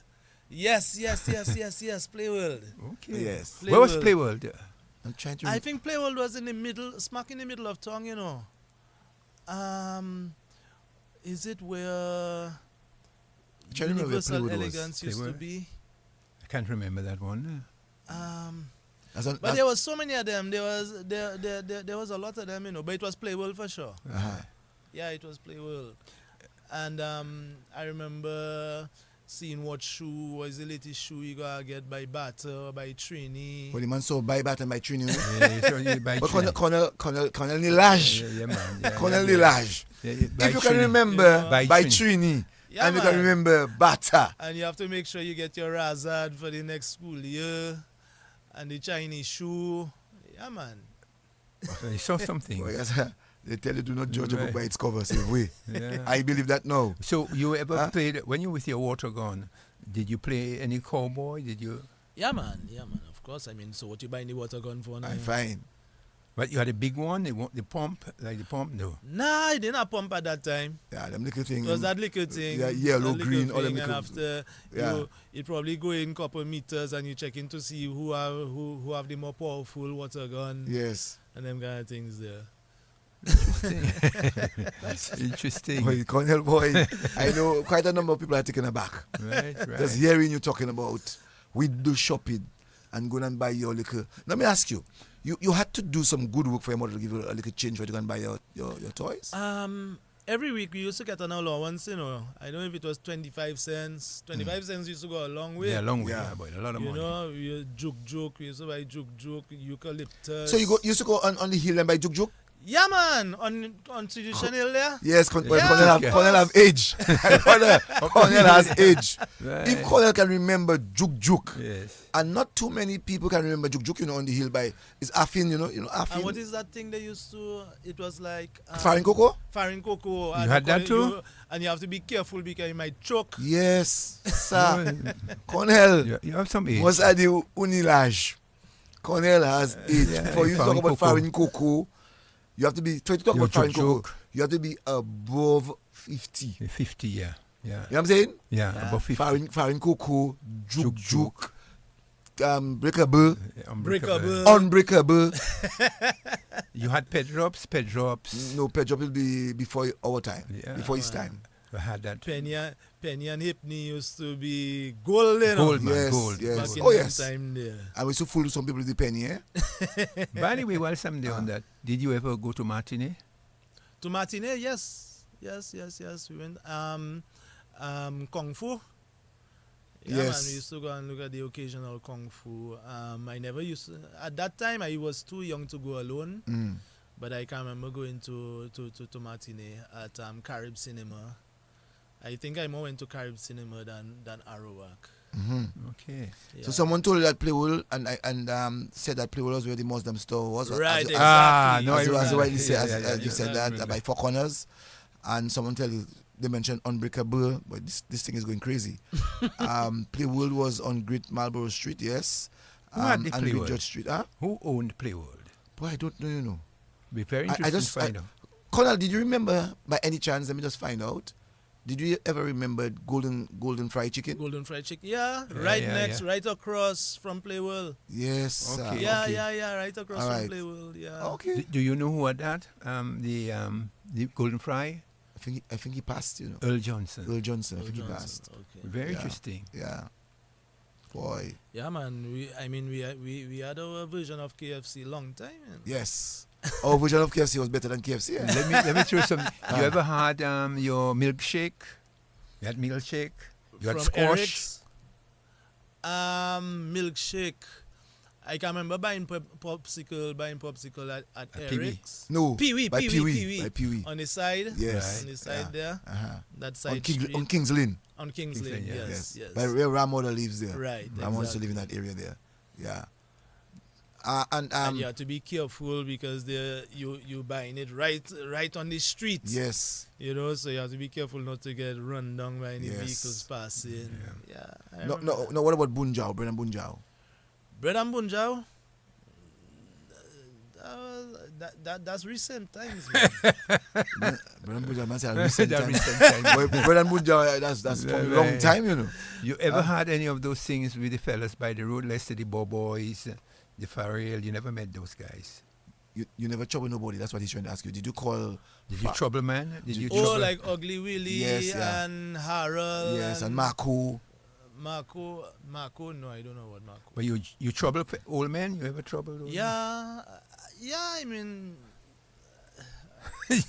I joined my friend. Peer pressure, I guess. That was the fun of life, according That to was you. the fun The for phone you. took that away. Boy, I wasn't. I don't know, probably because of what my father was going through. Mhm. It was never in me to really trouble provoke. them, man. Yeah, To okay. provoke them, man. Well, I know as a boy growing up, you know, you see Mr. Bully, Olin Bully, and Colin Bully's Yeah. home. They used to have a bell. They used to pass and ring like, Ring that and run. and knock You know? it. So we used to and trouble all them vagrants on the road. Let me ask you ever stow away for anything? You ever jump walls, Yeah. stow away cricket? Yeah, man. Carnival City. Yeah. Oh, you stow away there? Yeah, man. I used to be Carnival City enough time already. Jump the wall, what? Jump the wall. Even Cornell, you have me in a frenzy, you know. I can remember warehouse. Mm-hmm. We used to boy. We do nonsense in our time. We used to stay Roseau. A group of us, probably 5, 6, 10 of us, used to walk down, dress up nice and thing, you know, we getting a jacket and a nice dress shirt and, you know, and shoes dressed down and walking under that cliff, going to warehouse. In the darkness, it didn't have lights on the road at the time. And we would be narrow walking road. and all of a sudden you're saying, ah! And somebody falling down. Boy. We used to, every weekend it was a lime. It was a Yeah. lime. And you can remember there used to be, I think Nightbox? every year. No, I never went to Nightbox. I went to warehouse. Mhm. But I can remember there was a thing that used to happen at, I think it was a feast, something similar to what you have as feast now in where it is Loda. Mhm. And it was a cultural thing, and I can remember it at the time. We got up one morning and a set of us still in pajamas. We used to wear pajamas at the time, Mhm. still in pajamas. We just hop a ride and we just go up to Loda for that feast, and that we stayed there for the whole day. And it was a cultural thing and so on. And when we were coming back down, when we got to Silver Lake, we ended up in an accident. The vehicle turned over. You know, and it had man like Snaky P, Michael Peters. Yes. I can remember him. That is when he broke his front tooth. He chipped his front tooth. It had Timmy Sims, myself, Cedric Suku, a good portion of us. You know, and we just we run a lot of coward. Yes, I. We run a lot of Oh, coward. that is something else, eh? Seeing Cornell there, fingers, you know, fingers. Anne-Marie Shillingford, Norman Shillingford's daughter was with us too. All you had women with all you too. Yeah, well, I wouldn't say we had women. Anne-Marie like to lime. She used to like to lime. Yeah, she's like to lime. Yeah, Norman daughter on Pottersville. Yes. Oh, she's your niece. No, not that Anne-Marie. Not that Anne-Marie. Is another. They related. It's the same family, but it's another Anne-Marie. Okay, but I also know that Anne-Marie used to like to lime. Yeah, she She used to like to lime. So you did a lot of liming, man. You're not an easy man, Cornell. Cornell, in your growing up, Michael Jackson was one that everybody used to love. Yeah, too. man, I grew up during the breakdance era. Yes. And Michael Jackson was right in the middle of that, and you used to have, you can remember that when we used to have the dance competitions, Emil de Puter, and then we used to go to, I was never good at it. I used to try, but I was never good at breakdancing. Where I'm thinking had it, what's his name? Your Coatsies? Coats? Your Coatsies are present? No, man, that was after. Okay. That was after, but we used to have a lot of dance competitions in the schools. Can remember we used to have lip sync competitions at Arawak. Yes, yeah. And I'll never forget Wings. You remember Wings? Oh, everybody know Wings, Grano. yeah. And these guys, he and Emil used to go to Convent High School. And them fellas in their jacket and Michael Jackson. Expensive Michael Jackson jacket and doing spins, back spins on them people tennis court. I check in all you fool. With the roller skates. With the roller skates. Yeah, I did roller skates too. Yeah. I used roller skates. And the Jerry Curls. No, well, I would say I did Jerry Curl. It wasn't Jerry. I did S-Curl. Yeah, S-Curl. I find the Jerry Curl was a little too wetty. Too wet. Yeah. So I did the S-Curl. What's that S-Curl? What is that? What is S-Curl? What's that? S-Curl was something like Jerry Curl, but it wasn't as wet. Moist as Jerry Curls. Yeah. So you find Pink Emil used to love Emil and Wings. Used to love their Jerry Curls. Yeah. And they used to have this red jacket with all these zips. Man, they were just and down to pure, the 9 with Michael Jackson. Pure Michael Jackson. Wow. And when you see Emil, he love his clacks. Because Michael Jackson used to wear clacks too. Yeah. So them fellas doing moonwalk. You see that Emil there? Walk on, you see on Emil there. floor and all kind of things there. Wow. I wish Emil would be hearing us, boy. You'll get the memo. So you'll get the memo. So you did not do breakdance? Nah. Couldn't do I was breakdance. with the guys, but I wasn't a breakdance man. At what time now, Cornell, that you got yourself so involved in the culture now, in the arts?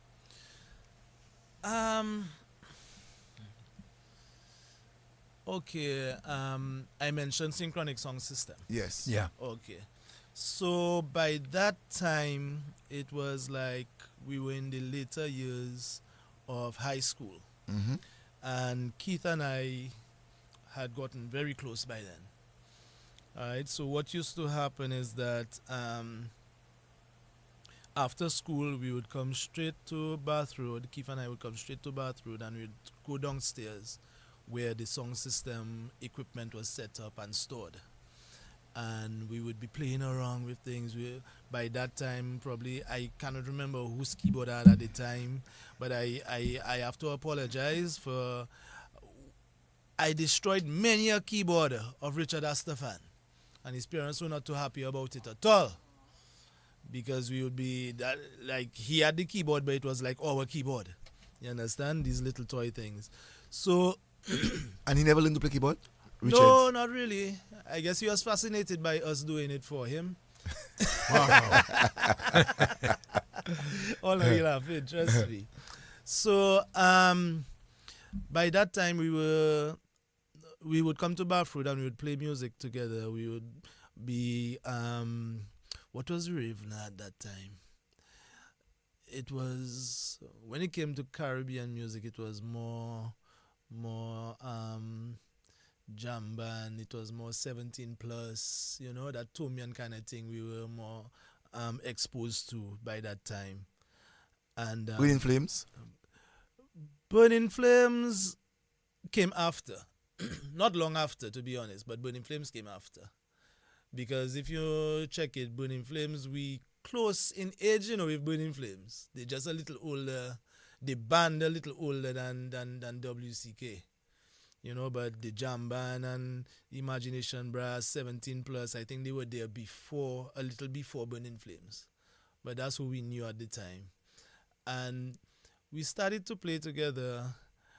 Then what happened is that there were tea parties, that the synchronic song system would be hired to provide the sound, and that would be at the SMA grounds. And that is when Keith and I really started to play together outside. And you can remember that rhythm, it used to have do do do do do do do do do do do do doom doom do do do do do do do do Budabai Budabai Budabai Budabai Budabai number one. Budabai, you remember that song? Yes. Right. From Jamaica, right? Right, Jamaica. Yeah. Right. So that was the big thing, and that keyboard was doing that nicely.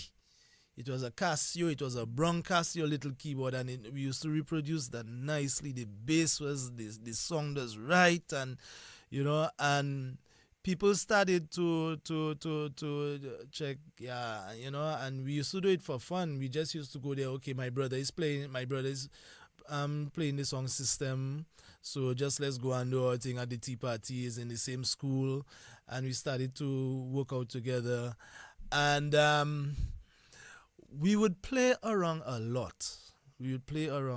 Just go there and just start to just put on the equipment without even Ashton being there. We put on the equipment. We probably destroyed some things every now and then, and have to hide from not claim that we destroyed it, but he knew, I guess. Then what happened is that by that time, Daryl was a cultural officer, right? And he got some equipment. He got this digital audio tape where he was doing a project which was the archiving of the traditional rhythms and dances of Dominica. He worked at the cultural division at the time.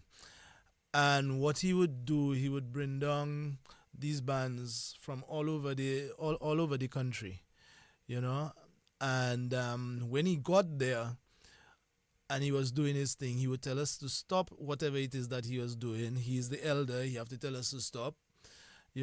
And we would stop and he would be doing his thing, but boys being boys, little boys being little boys, we would stop for a little while, and after we started, we'd probably play one note, then it came to two notes, then it came to three notes, then after he came to a full song, then he would tell us stop again, come and make noise with us. He'd probably give me a call out at the back of my head or some kind of thing like that, But then it got to a point where we started to play together with these bands. Okay, you don't want us to play, it was disturbing you, so we're just going to play in sync with whatever it is you're doing. Wow. If you cannot beat me, join me. Basically. Exactly, I couldn't beat you, so, I'll join you. So we started to listen to them, and we were, messing around with the keyboard, and then there was this little switches on the keyboard where it have Bossa Nova, Samba, Begin, and these kind of things, and pop, and it was a lever that would go to the different beats, and you would time it, and like, and we just move it up and down and go to different things, and then it was like we started to groove together with what the Jimping band was doing. Wow. We started to just groove to them, and that turned into a groove. Then after Keith, by that time, I think Irving got me a keyboard for Christmas, and then Keith wanted to play bass. Keith used to play rhythm guitar and keyboard, but he wanted to play bass, and Ashton got him a bass guitar. Ashton, your brother? Ashton, my brother, got him his first bass guitar. I remember it well, a red fretless guitar. Now we don't know anything about the instruments. And when we got the guitar, we found something was strange with the guitar. How did the guitar have a fault? It missing parts. Not knowing that it was a fretless bass, but Ashton didn't know. Well, what is a fretless bass? A bass without, like on the neck of the guitar, there are these lines Yes. that you use for the different pitch. Well, these lines were not there. These little strips were not there, so it was one flat piece of wood for the neck. You know, and we were trying to figure out how to do it, and Keith, he figured it out, and we just started to play with these guys, and before you know it, we started to create something that has never been done before. You know, By that time, it has no name. No name, no identity. Yeah. But It's just two boys just messing around. So what was the song that you all getting when you all did that? What kind of song? What kind of song? Because you're playing different notes, so you're getting a song. Well, it's different notes. We were getting something that had a groove. Something that was unique, something that was different, something that we had never heard before. You know, something that we had never heard before. And we started to develop. We didn't start to develop it, because we had no idea what we were doing.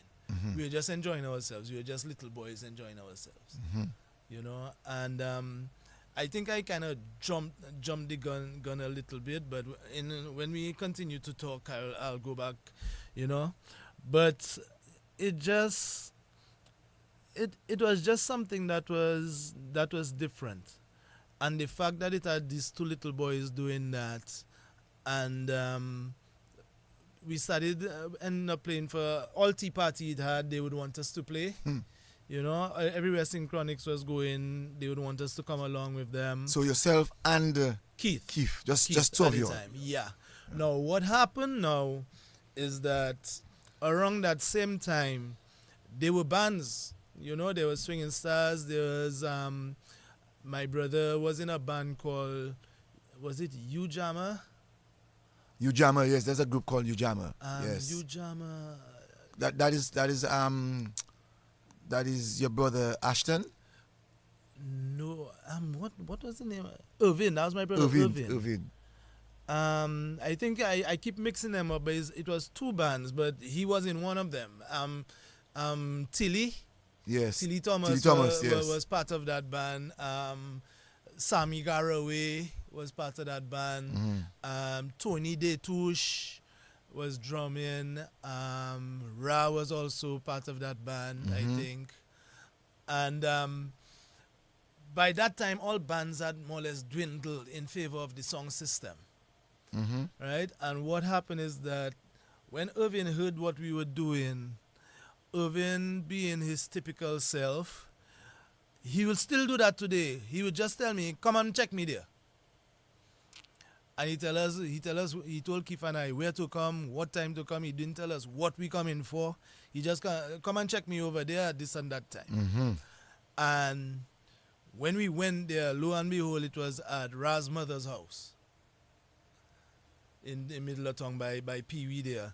And they were checking, Irvin was checking, look at what this, look at what my brother and Keith doing. Let's see if we can come together and form a band. You know, and that is where the whole idea of band came about. The idea of band. Yeah. Okay. But I need to get the understanding as to at what stage that the band WCK was formed. Well, we'll get to there. To there. Okay. So, the intent of a band, the intention of forming a band was there. We had one problem. We didn't have equipment. Right? So, Keith and I continued to do our thing. And then later on, Workers got a Univox guitar, a black and white guitar that every 5 minutes it would burst a string. And Workers, correct me if I'm wrong, but I can remember we got that guitar from Timmy Sims. Timmy Sims, that is... Senior. Oh. Simsy. Simsy, yeah. Right? Who passed recently this Who passed year. recently. Yeah. And we got that guitar and workers joined us, and we would be playing around. We're still trying to figure out how we can get equipment and, trying to, So it was, Irvin would play keyboard, I would play keyboard, Keith would be on bass, workers would be on guitar. I think at the time, Rao was supposed to be the singer, and Tony Detouche would have been the drummer. But with the lack of equipment, it went for a while where we were just not doing, like we were not a band yet, because, equipment was very hard to come by. And when the three of us came together and we started to play together, you guys at DBS Radio came up with this brilliant idea to have a song competition. And you all needed a band to back up the singers. And we were the only, besides Swinging Stars, who was seasonal only at carnival time, we were the only band that was really doing something. And I wouldn't even say that we were a band at the time. We were just three guys playing music, because by that time we had upgraded from just tea parties to playing for weddings and, anniversaries and stuff like that. So DBS Radio had checked us out to play for the courtesy song competition. And while we were practicing at 77 Bath Road, I call it the House of Booyah. And nice name. I hope that's yeah, I call it the House of Booyah. No, you call it the House of Booyah, or you want it to be known as the House of Booyah? Well, every time I make reference to it, it's House of Booyah. I think you should you should you should so much so that very I've interesting actually sent it to Google and all Yes, these things, yes. in processing and Yes. stuff like that. But that Hold on, that, Cornell. Do not let your mom pass, and she doesn't know that house is going to be known as the House of Booyah. Oh, she already knows. Okay, she knows that. She Right. already So knows. wait a while, you christening that house of your mother? The house No, of Booyah? no, that's where Booyah born, No, I'm just asking. So it's nothing but Christian, Yeah. That's where it's born. That is where it was born. Right. And everything, the network there is called House of Booyah. Every time I make reference to it on letters and stuff, it's House of Booyah. And hopefully one day I hope to have some kind of, I make a room, probably a room in the studio where it will have all this memorabilia of the Booyah, of the history of Booyah, because I believe that I have to play my part in that, so that is a starting point. I just want to say to you, Cornell, that thus far you have 3.6 views. I didn't worry about that. I worry about it, because I didn't worry about that. Who I have is important, Yeah. And 100. I want the message to go out. Right, and 103 people actually commenting on Facebook. So and it shares. So that's quite a lot. Yeah. So you need to know that. I mean, at any given time, 3.6 views is a lot, and again, it's because of the individual and the kind of information that he's giving us. Yeah, go ahead, Cornell. Yeah. So, we were practicing one time, and Tim Dura came into the room, and he was saying, "Okay, we need to make an ad. What should we call y'all?" And we did what? But we're not a band. We just musicians playing. It's not a big, it wasn't no big sin, But Tim was like, no, at least just give us a name, And we said, it eventually became the acronym started to, develop. And then Franklin Moses was there, and Franklin was like, WCKFM. He was the MC. He was the MC. Right. And he was like, WCKFM. And then it was like, because it's all about, it's DBS radio. So, so It's like WCK FM, and we like, nah, if it's anything, WCK. Mm-hmm. It was just loosely like that, you know, and that was it. That is where that is where the name came from. So WCK. Yeah, Wackers, Cornell, and Keith. Yeah. Right, not like some other name that we hear in the Windward Island. The other name culture. came about. So let me jump many years. The other name came about because of marketing. You know, because you have to have a story to tell. Yes. And that Wackers, Cornell, and Keith wasn't really cutting it. So that is why we changed it to Windward Caribbean Culture. You said we. Well, it was a band. Okay. It was, it was a general, it was a discussion that was had, and then it eventually became Windward Caribbean Culture. So who are the starters of the WCK? Wackers, Cornell, and Keith. Wackers, Cornell, and Keith. Yeah. Okay. So there was no drummer yet. No. To be honest, let me see. No, there was no such thing as a drummer. Ra eventually came with us, but it wasn't as a drummer. It was as a Percussionist. like percussionist kind of a thing. Yeah. You know, and singer. You know, because when the band was being developed, I can remember forcefully saying, "Yo, we have Tony Detouche there. Tony Detouche is our drummer. We need to get drums for Tony Detouche," you know, because that is what was discussed. You know, and there was a certain time where Ra was taking the role of the drummer. Now, it's not to say I had anything against Ra, but I was just going on the principle that Tony Detouche was the drummer. At the very beginning that you At the very beginning, from our discussions, that Tony Detouche was the drummer. And I was always saying that I was always advocating for us to get drums so Tony Detouche can be the drummer. Yeah, because I remember Tony Detouche, Sammy Garraway, Right. and your brother as part of the SMA band. Right. So right, I remember that in our days, you know. You know, So I could imagine why you would have wanted Tony Detouche. You know, but it was just a matter. The little that people know about me, know that I'm a very principled person. You know, and if it's that we decide we're going to do, it's that we decide we're going to do. You know, so that juggling around and doing all them kind of things there. So I was always, so early on I told you that I had a very short fuse. So that was my short fuse used to flourish at that time. You know,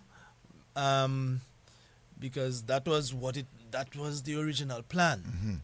You know, and it never came to that. Why it never? Because of lack of equipment. Okay. You know, and then Ras started to use the percussions. The percussions got it came from the acoustic percussion to the electronic percussion. Then after it came to electronic drums without the stand. Then after it came to the electronic drums with a stand. You know, and Ra eventually became the drummer / lead Singer. vocalist. All right. You know, and even when we just started, the lead vocalist of WCK was Keith Goddard. Keith actually used to sing? Keith was the lead vocalist. Wow. Keith was Church the songs, lead man? vocalist. Huh? Church songs?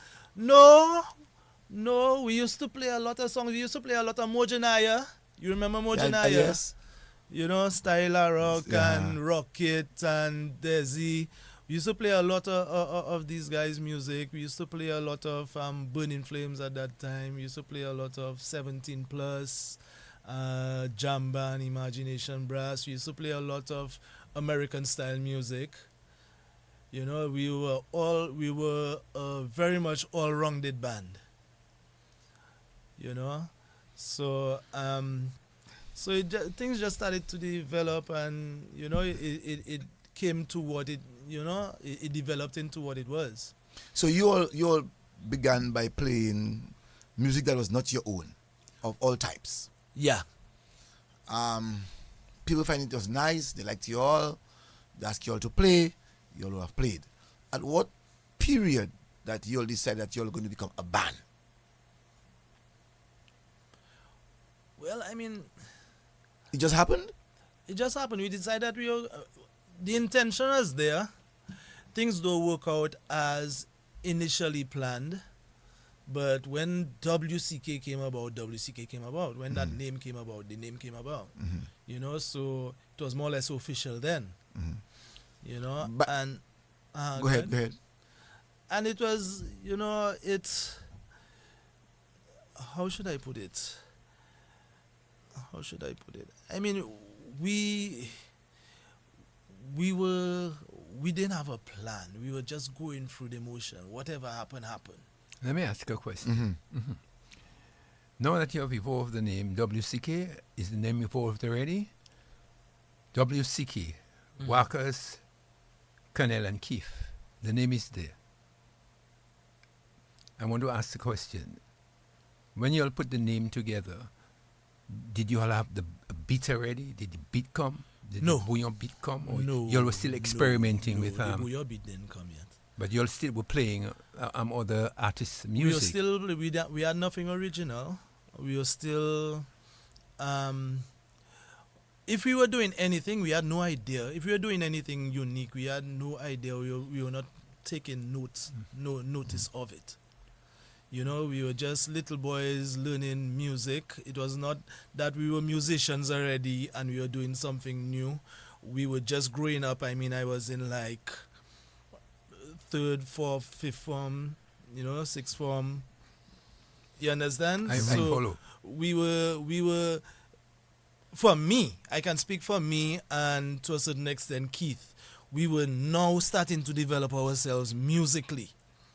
You know, so that thing about creating a new song was far from our minds. Good.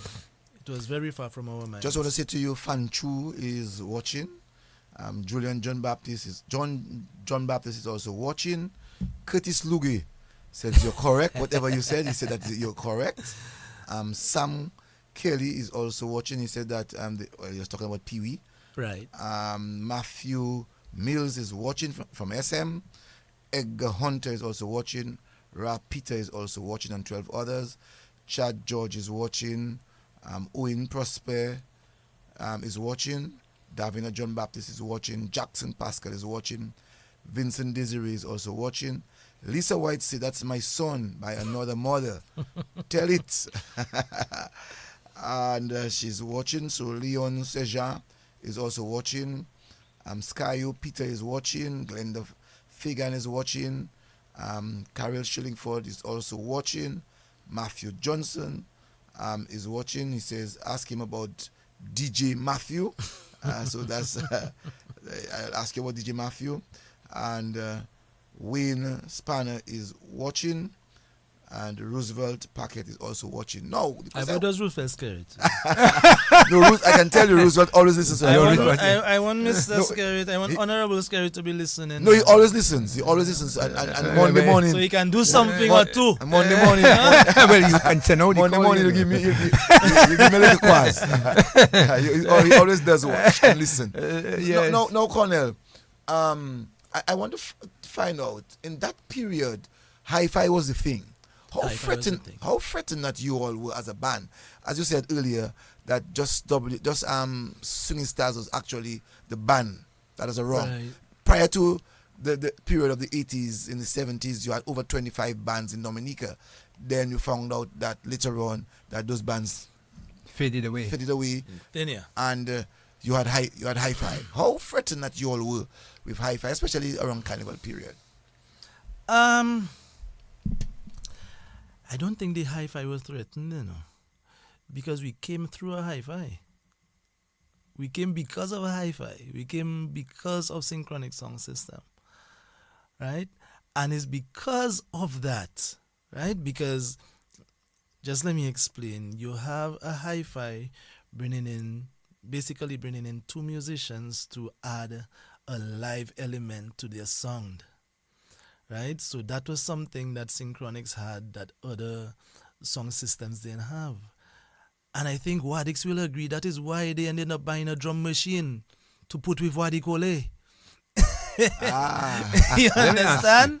Let me Wow, ask I So- didn't know that. I didn't know that at all. Take I your mean- time. Take your time, because So- take your time. Let me ask you a question, because you're talking science there. You're talking evolution between the hi-fi, generating two musicians creating new music by electronic means. That's what you're saying to me. Yeah. How did that happen? How did you do that? Well, I mean, we had the equipment there we had the equipment through Synchronic Sound System, and we had the talent from these two guys, Keith Goddard and Cornell Phillip. They came together. They started to do something together. People started to take notice of it. It got popular and more popular and more popular. It started to develop. So I think the hi-fi is because we eventually started to do the same thing with A&M Sound System. Ayub Raful. We started to do the same kind of thing with them, and Wadikole, I don't think Scientific Rules did anything with musicians. Nikki will correct me, because I know he's listening, if I'm wrong. But Wadikole brought that machine, and they had that beat, and that was like, that was like taking it to another level. So I think that was because of what happened between Keith and I and Synchronic Sound System, that started to bring back the live playing into Dominica's music, into the Dominican nightlife, into the entertainment scene, and Swinging Stars, as I said earlier, Swinging Stars was more about calypso and carnival, but then they started to do other things throughout the year. It wasn't about carnival anymore. It was, and I think I can be bold to say that because of what Keith and I did, we brought back the live music scene in Dominica.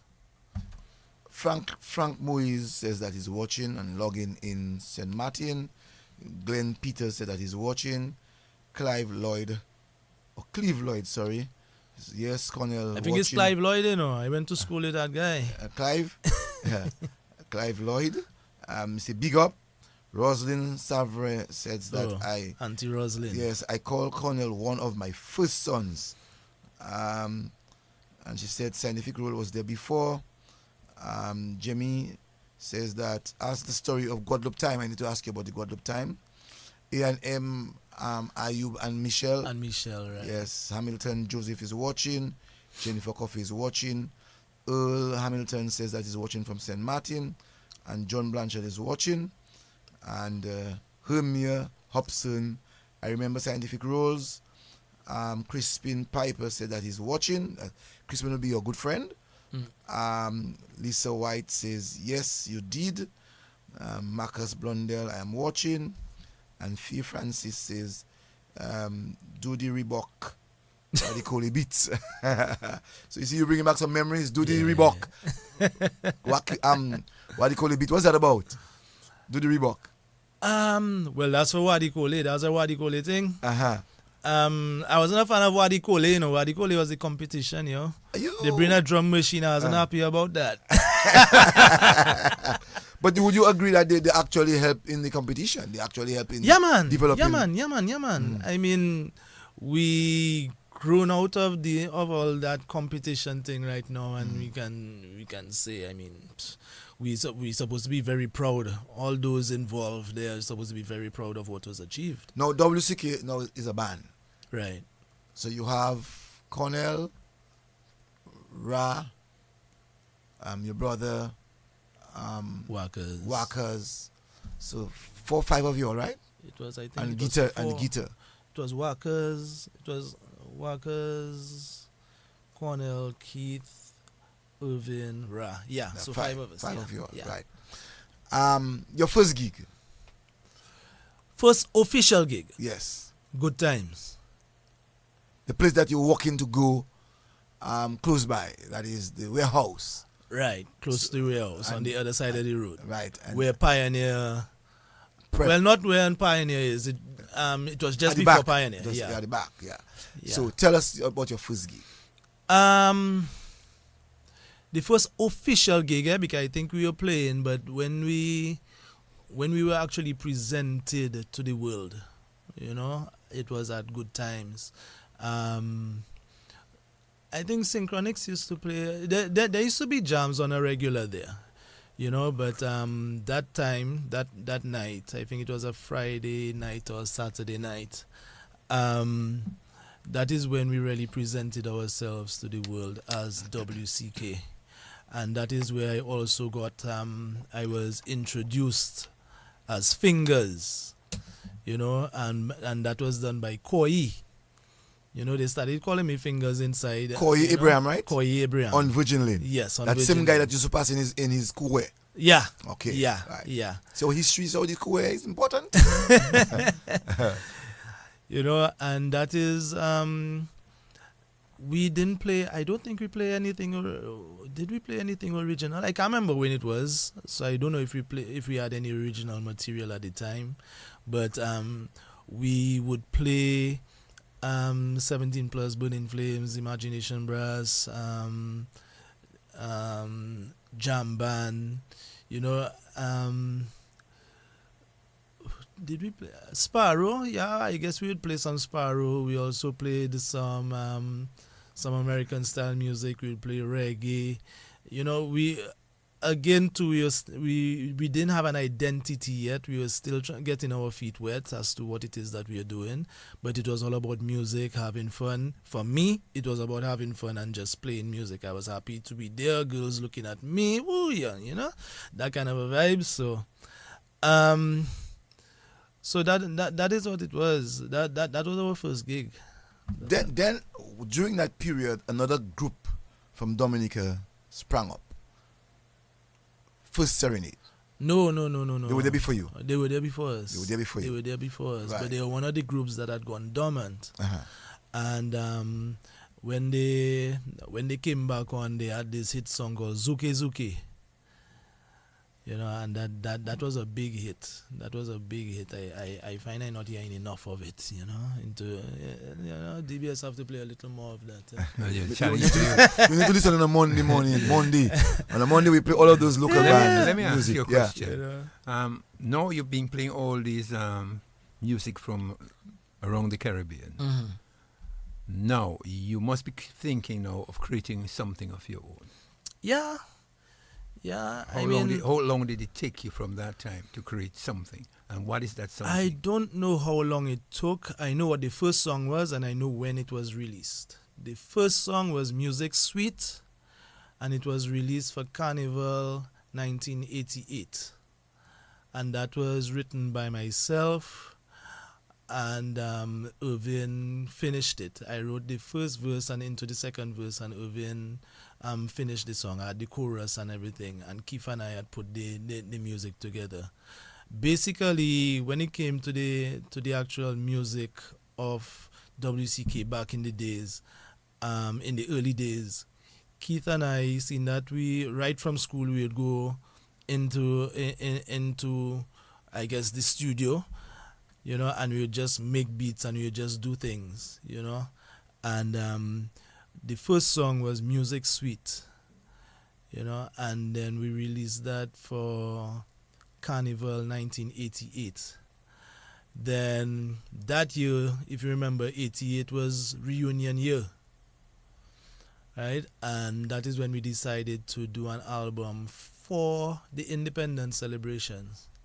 And that is when we did Mopsy One More Sway. Mopsy One More Sway, that had Mopsy One More Sway, Music Suite, that song, and the first song, Joni, Dominica, We Love You, and I think it was a 5 or 6 song album that was recorded at Markov Studios. Now, Noel Brown says, Cornell, a living legend. Love from Antigua and South Florida. Respect, bro. Thank you, bro. Thank you. And so I just want to read that for sure to make you know that there's someone who is also appreciating the music that you have brought forward to Dominica. So yes, Cornell. So here you are now starting to write. So from the very early phase of WCK, you put pen on paper. Is that correct to say? Yeah, just that one song. Yeah. Just let's get that out of the way. Yeah. I wrote one song. Yes. That was it. Yes. You wrote that one song That one song. for WCK. Yeah, that was it. I never wrote nothing after that. Hold on. You said that you wrote one song for WCK? Yeah. So who was the writer of WCK? The writer for WCK was Ra, Irvin, Walkers. What happened is that Irvin did a lot of writing. He doesn't want to take credit for it, and he deserves that credit. Irvin did a lot of writing. Ra did a lot of writing too. Walkers, before Walkers went to Cyprus to study Walkers, he never actually recorded with us, but he was always there somehow. You understand? Because by the time we were ready to record our first album, he had gone to Cyprus to study, and that is when Wayne McLawrence came into play. You know, so when Walkers returned a couple of years later, because Wayne was there, we had a guitarist by that time. So, but he was always there, and he did a certain level of writing. It also have some outsiders like Arnold Tulor. Drug Free on the Mopsy One More Sway album. Arnold Tulor wrote that song. You know, and over the years, different people contributed, but the main writers, I would say, was Ra and Smokey. Someone just said, I remember we had school next day, and on a Sunday on Coconut Beach, Cornell and Keith would play, and I would drive as I got my license early. Cornell, you miss Haitian dance by Cat Out of St. Martin. Trust me, I miss a lot of things, You miss a lot of things? I miss my brother. It have things that when I go home tonight and I reflect back, it's gonna have a lot of things that are just going to come up. No, Cornell. In the period of WCK starting to become a big band, right? And not just in Dominica but in the region, you had Burning Flames coming to Dominica every carnival. Boss Hotel. Boss in your hotel. Yeah. A Dominican who love Burning Flames, Miss Maglo, would invite them to Dominica. How did you all feel at that period? They used to take their foot on us, huh? Mm-hmm. They used to take their foot on us. But the thing about it is that what people have to understand, the purpose for WCK had put us in a disadvantage just going out of the door. Because by that time, with Burning Flames and so, Bouillon Music was already established, right? And Bouillon Music, by definition, is the modernization of the traditional rhythms of Dominica, right? So WCK's music wasn't about jump and wave. It wasn't about the kind of thing that was happening from Trinidad and cock up your foot and wine and them kind of thing. WCK wasn't about that. Raz lyrics was always about social commentary. Irvin's lyrics was always about social commentary, with a little bit of that party kind of lyrical content. And I wouldn't even say it wasn't anything aggressive.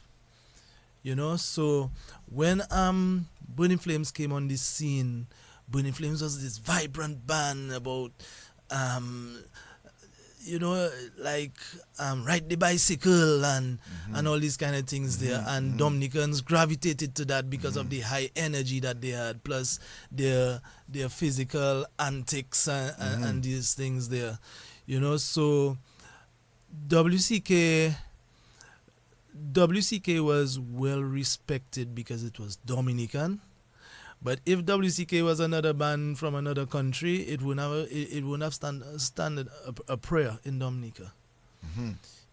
I think we had the backing of a passionate people behind WCK, the fact that we had something unique, something that has never been done, the fact that live bands were coming back into on the scene, so Dominica was rallying to a certain extent, I would say, because it wasn't an easy road, but the fact that it was something new, we survived, but when you had Burning Flames coming to Dominica, and we didn't have the kind of equipment that Burning Flames had. Burning Flames had a lot of backing from Antigua.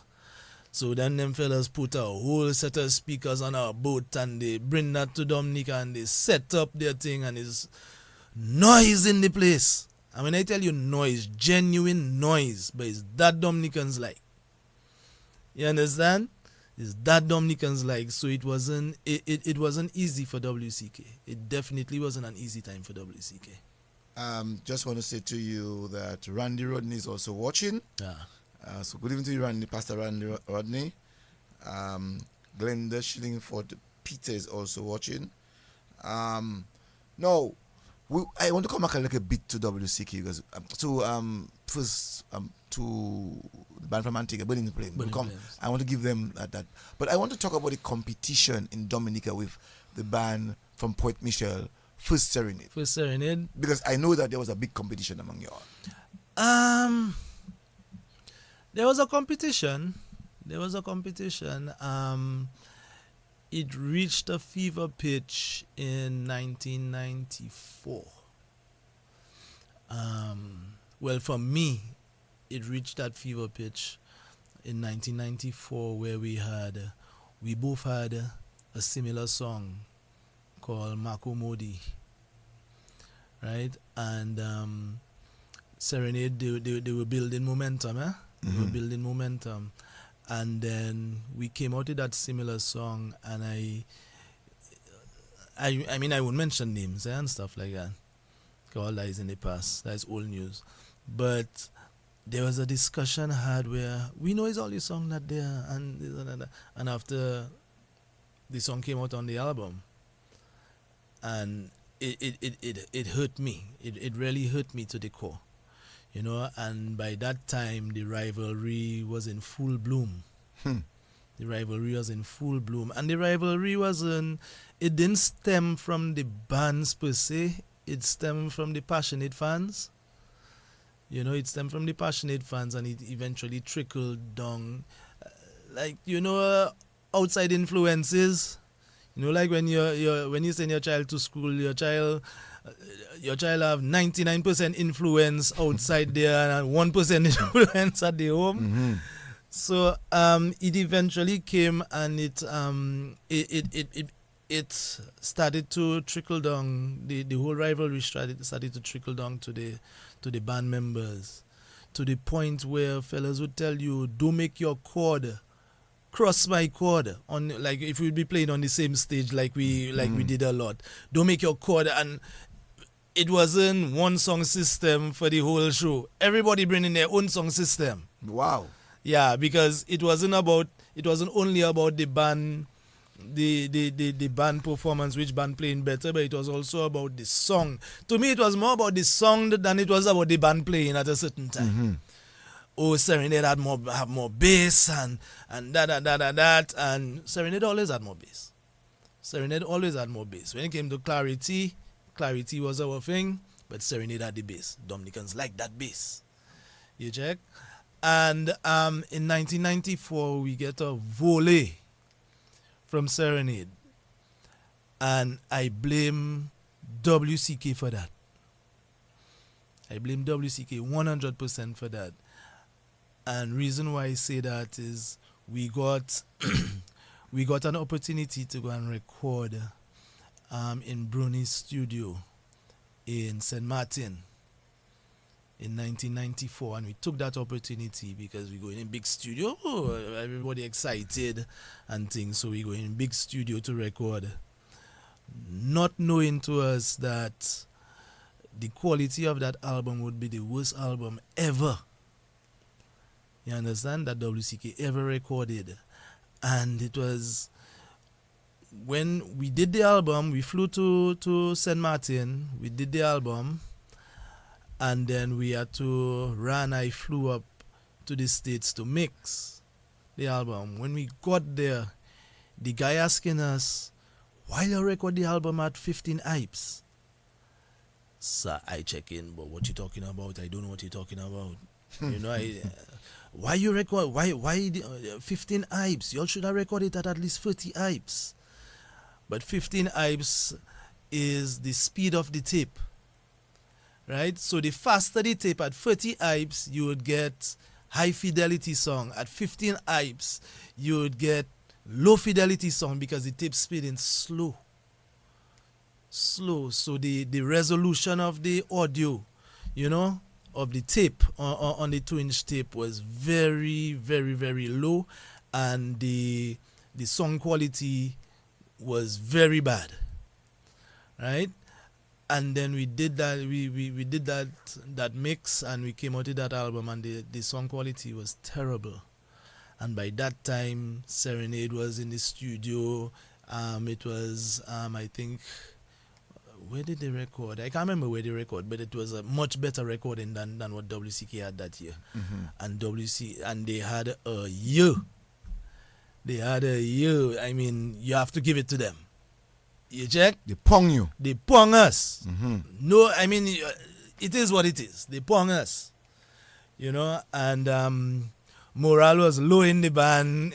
it was bad. It was a bad time for the band. At that time, who was the singer for the Serenade? Who was the singer for Serenade? Was it Badwill? Was it Roy? No, I think Roy. Was it Roy? No, I doubt. I think. No, that was. It's Badwill. That was Beflala J. Yeah. So it was Badwill. It was Eric. Eric Badwill. Yeah. It was Eric. You know. Yeah, go ahead. Eric is in England somewhere, I think. No, I know. Yes. I reached out to him probably last year. I did get a response after a couple of days, but.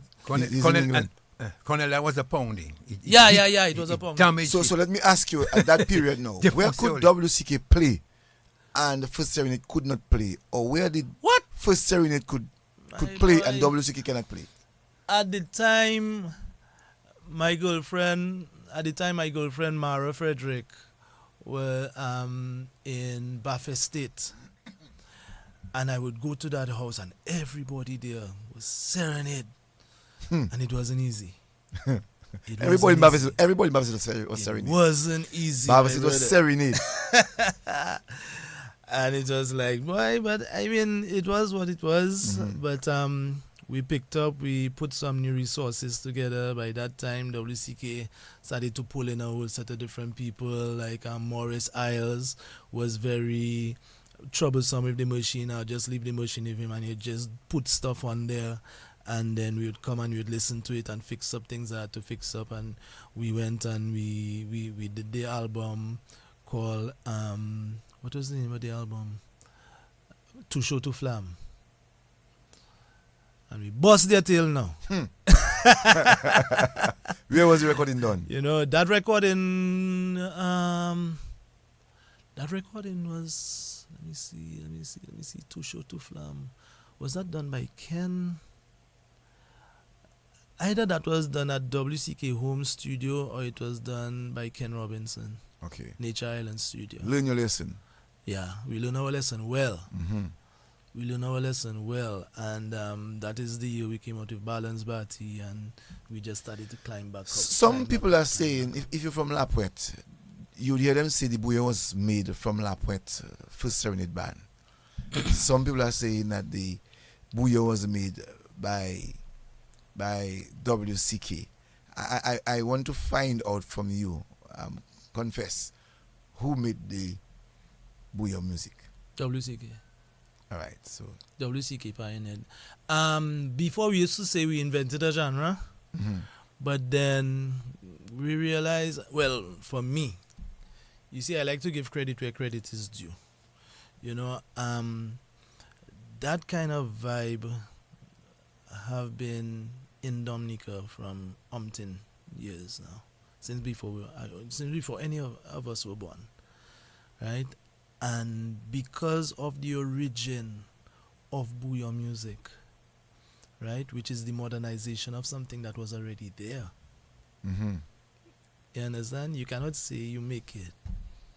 You pioneered it. So you see, can you say you it was the making of soca, calypso? Or was No. Mm. We wouldn't even go there. Okay. It doesn't even make sense to go there because of the backstory. Soca was nowhere. Soca didn't touch that. Soca didn't touch bouyon music in no way. Not even Kadas touched bouyon music in the early in the formative years. Right? Not even Kadas. Later on, these had influences on bouyon music, but nah. When the bouyon music was being established in the 80s into the 90s, we hear a lot of criticism by the adults. I'm sure that the band would have heard the criticism. How did you all make of the criticism when you all heard them?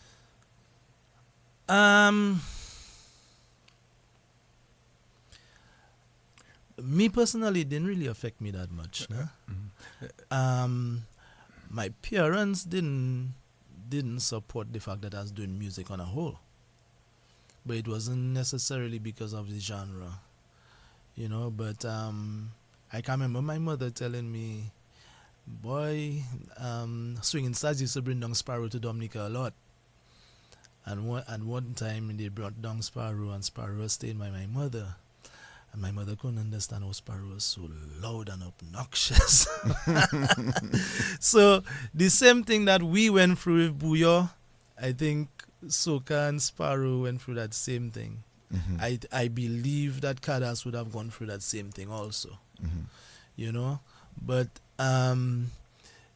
we had it had some people, even people that became my close friends, Fitzroy Williams. They didn't really, accept it at first, Gordon Henderson, Fitzroy Williams, the Kadas era, they didn't really accept it, I would hear people say, is that them fellas say, what cautioning is that, and this and that and that, but I was more excited that I was making an impact.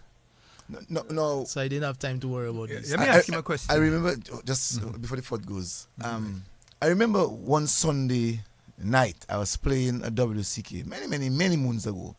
The album had just come out. And I chose Who Fumed There. And I remembered playing that. Someone called me and tell me what kind of music I'm playing there. Stop playing it. Who Fumed There. And today we sing Who Fumed There as a big song. By the way, before you go there, yes. Did DBF ever play You Fumed There? Okay. Yes. I just said I played on the radio. Okay. So, yeah, I think there was a question mark to it, at a certain time. Yes, there was. There was an initial question mark by it. And you're lucky it didn't come out. What was originally recorded was Pum. Who Pum There. But Irvin, being one of the co-writers in WCK, Irvin was like, there's no way that going to pass. And there's this big debate as to who fumed there as opposed to who pum there and things like that. And, but and if at who the pum time, there, if who pum had come out, but it would have never. Yeah, been it would have. That would have been something else at the time for sure. Yeah. But all of us was like, no.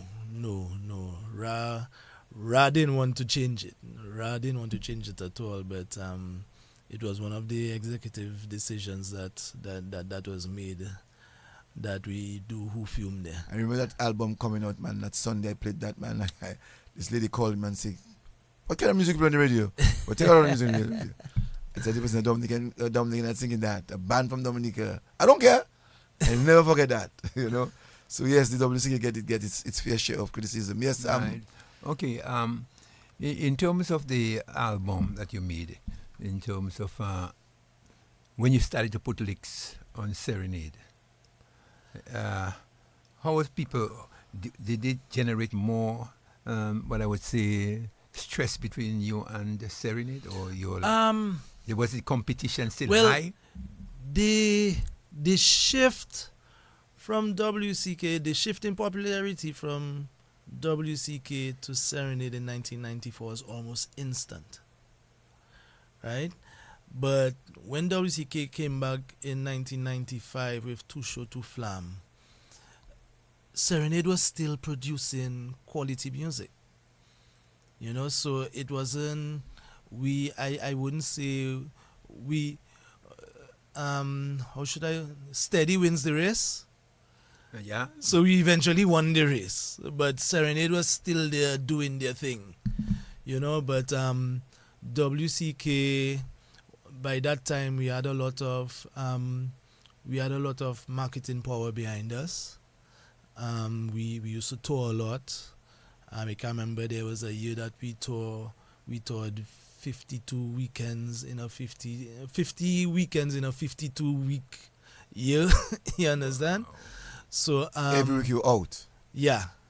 So we were very busy, and we just kept climbing that ladder to regain our position. You know, I wouldn't say regain our position. Well, regain the position that WCK is in, because I will still credit First Serenade for their contribution, their great contribution. But First Serenade was totally different from what WCK was doing, for sure. All right, Danny Maroni says, Danny in Guadeloupe, nice vibes. Snapper Laura says, Cornell, the living legend. I think you know Snapper very well, a Bath State man. Patrickson Cookie Carriet, again from Bath State, is watching. Danny Leblanc is watching. Snapper said, yeah, but all you back them after Eric Williams. I'm not so sure what he means. Ray Blackmore is watching. Tyra Blanchard is watching. I see Rayburn Blackmore. Rayburn Blackmore. George Seaman is watching. Lisa White, I am proud of the WCK boys. Love the guys forever. Wayne Henry is watching. Who's Wayne Henry? Is it Wayne Henry? Wayne Henry, young guy, very, very, very talented keyboardist. Oh, okay. And then you have Edna Ernest is watching. Quite a number of people are on. Sonia Williams is watching. Maureen Caesar is watching. Reed Joseph is also watching. He said the older people always have problem with new music. And that's the point. When it's something new, it's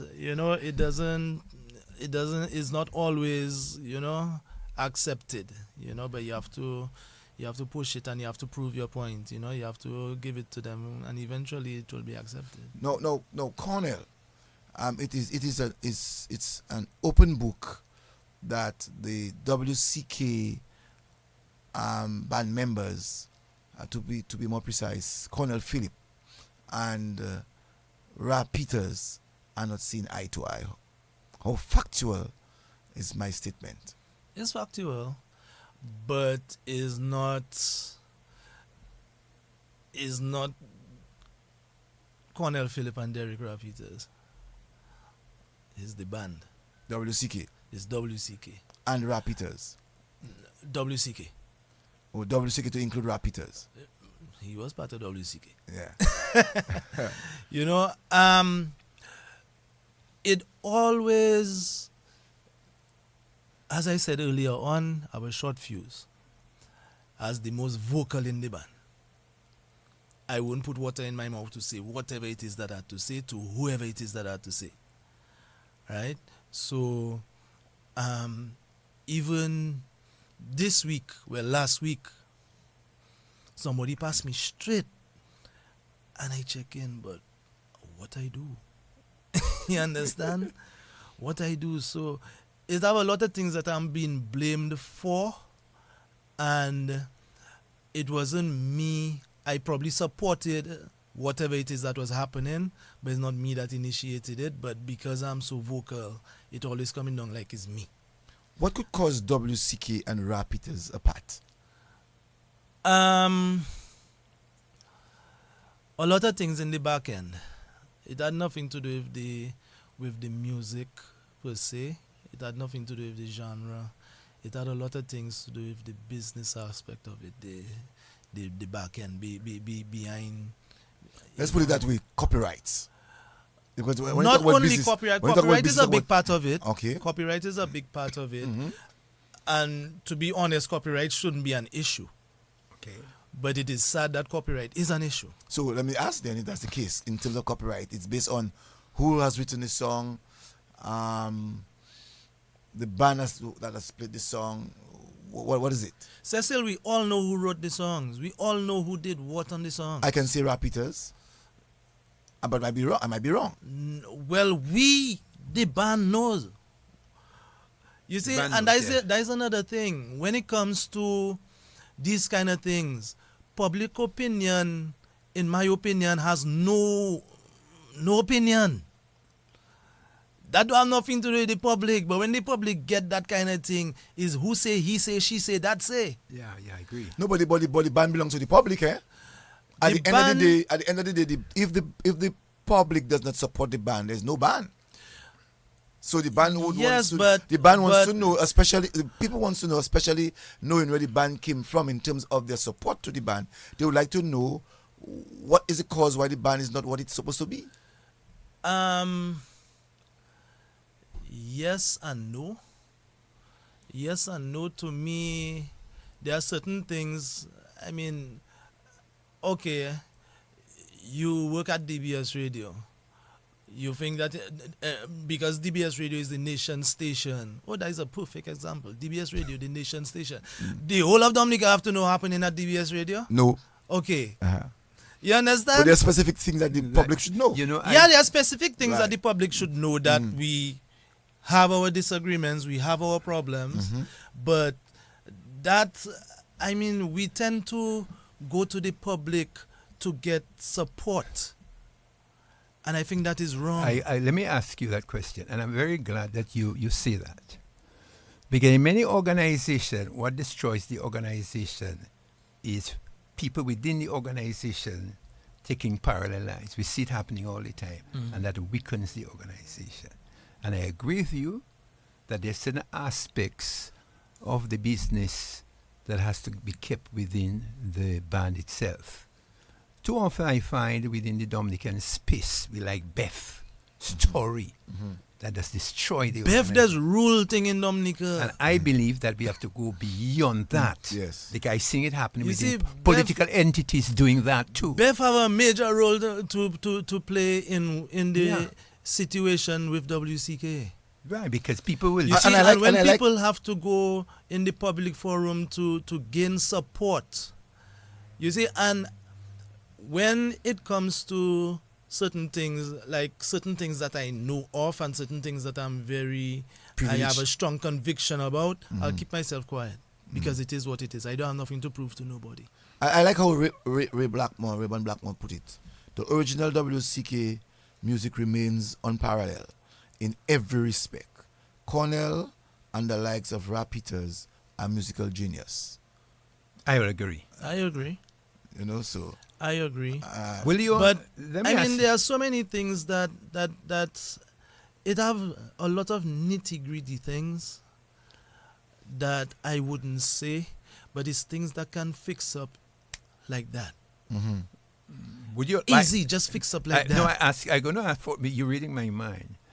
Because when you have two pioneers of music, and they go their own path. But don't you think, I mean, in the modern world where there's collaboration between different artists and albums, that there could be sort of kind of a reconciliation between the artists and they produce? No, but what you're saying there has merit, yet it doesn't have merit in the sense that you keep thinking that the problem is Ran myself. A lot of people keep thinking that the problem is Ran myself. The problem is not Ran myself. The problem goes further than just myself. Okay. You understand? The problem goes further than just myself. Well, let me put it... It goes further than just Ra. It's the band as a collective. Right, well, let me put it the other way. When you have good music and good artists, right, the band plays an important part in whatever takes place. It's an organization. But I'm saying there's sometimes when you have to produce, and I seen different artists all the time coming together. even if they may have different attitudes in terms of their professionalism. Right. But I do not see why is it that talents like that cannot come back and do something at some stage. Because I notice that sometimes, don't laugh, because I notice that sometimes WCK comes on stage and I see some of the old members playing, and I see them. For instance, I can call Wakas, I see him playing with the band. I see WCK has a magic that not even I can understand. Okay. WCK is not as active as it used to be. All right. But 2 weekends ago, WCK got 2 tours in one country, in St. Lucia. You understand what I'm saying? You just imagine the power that WCK has to go and play on a Friday evening for one promoter, and the following day play in the same country for another promoter. Both of them sell out. That is the kind of power that WCK has. Right? Now, you're talking about the creativity and come back and do creativity. We did that. And for some reason it fell apart again. What do you mean when you said you did that? We did that with Creole in the Park and the original Booyah Pioneers. We came together again. With rap presence? Yes.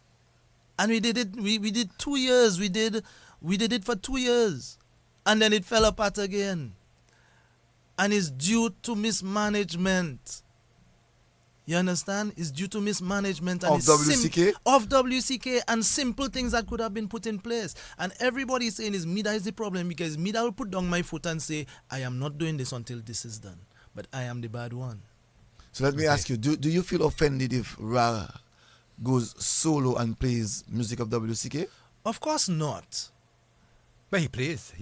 He plays. Of course not. Yet on the other hand, WCK is performing, and promoters would call us and tell us, look, they're getting this letter and they're getting that letter and they're getting this letter and they're getting that letter. To say do not play the song that I've written? Man, we're talking lawsuits. I kid you not. We're talking possible lawsuits and threats. So let me ask you, because you said earlier on that the music that was done was WCK's music. That's how you consider it? It is yes. Yes. Right. Yes.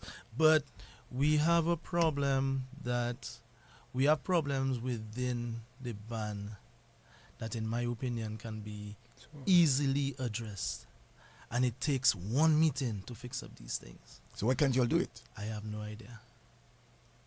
It's a shame that I have to go on national radio and be talking like that. I have no idea. There are certain things that I have put in place and papers just sitting down there, and we cannot come together. We cannot come together. Can you watch Ra eye to eye and say, Ra, we need to sit together and do it? It has gotten to a point right now where that won't happen. Is it because of ego? Is it because of ego of two men? No, it's not because of ego of two men. It's or because arrogance? of the history. It's because of the history of everything. What history? I can't go You into can't go into detail. I will not go into detail. But I believe. But it's not just, it's not, you see, you're still making reference between Ra and Cornell. No, it's the band. It's the organization. It's the organization. It's the organization. So let me ask you, who is the head of the organization then?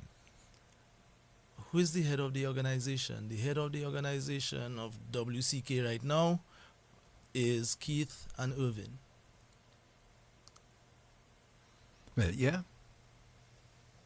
And by they being the head of the organization, what are they putting in place to ensure that some of the problems that they have been encountering should not and will not happen? The intent is there. The intent to fix things is there. But because things have gotten so out of control, and when I say out of control, I'm talking about in recent times. Yeah, I know. It has proven difficult. So would you tell Ra not to play music of WCK? No, I'll never do that. Never. I'll never do He that. Will the band then tell Ra that he can't play WCK music? No. Well, I wouldn't agree to it. I don't think that they So would. why would you? So why would then Ra, who came from the WCK, would say to you, do not play particular songs? Well, I cannot answer that You can't question. do that. But if we can play, That's not something that I it's can something answer they have to. We cannot resolve it like that.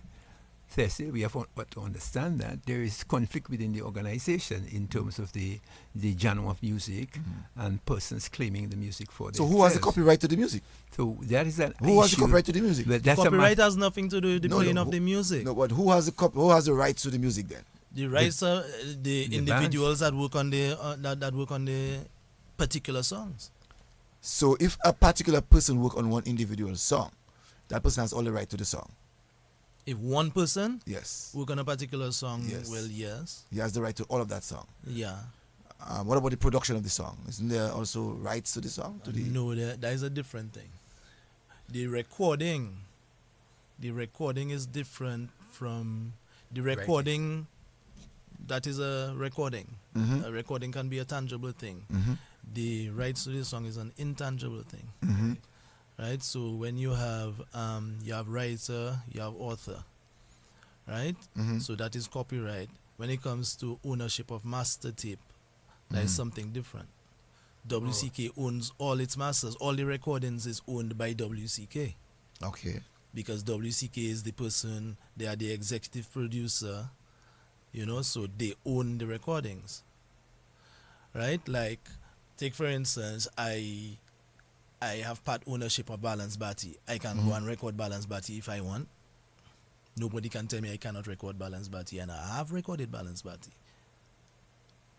You understand? I can do any song that I have I have the right to reproduce it if I choose to.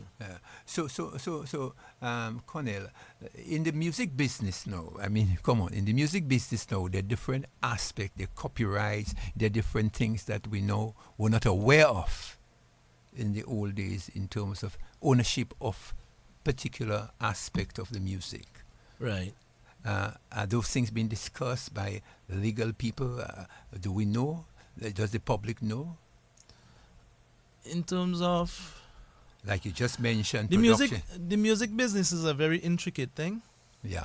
and I don't think that there's not a line, there's not a definite line. Because take for instance the three of us here, right?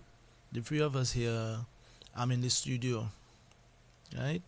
And then Cecil comes and Cecil hears something that I'm producing and he puts in a word, right? You come and you hear a nice little brass part. It's on. I hear a little bit of a calypso line in there and you give me a little brass part and I put in that little brass part. You check? It's something I can just fly by and we just leave it as that. Or according to the amount of input that either of you put in the song, I can say, okay, well, yeah, I'll give you 10% of the copyright. I'll give you 10% of the copyright in whichever capacity it is. You understand? So, and that has happened many times. So let me ask you, Cornell, how much did the yard, because we spoke quite a lot about the life of the yard, how much of the yard prepared the WCK, prepared you for challenges of that nature? When you say the yard, For instance, in the yard we had struggles. In the yard we fought. In the yard we have various views. oh, okay, okay. So I'm saying that we have grown. Right. We have had business. Did the yard prepared you for situation of that nature, or did you see some of what you saw in the yard, what you went through the yard would have helped you to solve some of the problems that you have?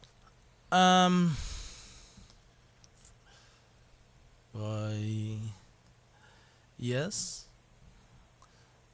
I mean, we saw a lot of things that were happening, but we didn't address them, and we let them fester, and they fester to a point of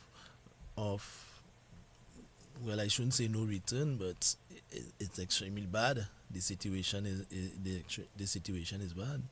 Let me tell you how bad it is, right? Or how bad it became. There was a time, the last time I was supposed to play with WCK, that was in Maho, and I was already I was already given my, I already said that I was leaving, you know, but we had obligations, so I would still be there and stuff. But I gave I gave them the intention of me leaving. And when I came to the jam, I look around, and then there is no way I could have gone on the stage. There's no way I could have gone on. I couldn't see myself going on the stage. You understand? So then, a guy who used to work with me, Donovan Gabriel, he was there, and he knew what was going on, and I was kind of preparing him for what is to come. And he was there, and I told him, "Yo, go and play. I cannot go on the stage anymore. I cannot be with these guys anymore." You know, and then he went to play it, and that was the last time that I stepped foot on WCK for a while. You know, we were going through our situation. It was 2003, 2004 when I left in 2004. And it just came a time when I couldn't do it anymore. And then the final nail in the coffin was when I was playing and I couldn't figure out what song was what. Like the passion so wasn't there. I know it's that song that coming up, but I cannot remember what is the intro, what I have to play. And that was just my indication. Yeah, that was the final, that was the final blow for me. Yeah, it was time to leave. Okay, I want to now go, because we hear quite a lot of the WCK right. and the problems. I want to go back to the heydays. Let's look back a bit and look at the image that the WCK created for Dominica, both in Dominica and out of Dominica. Let's look first into Dominica.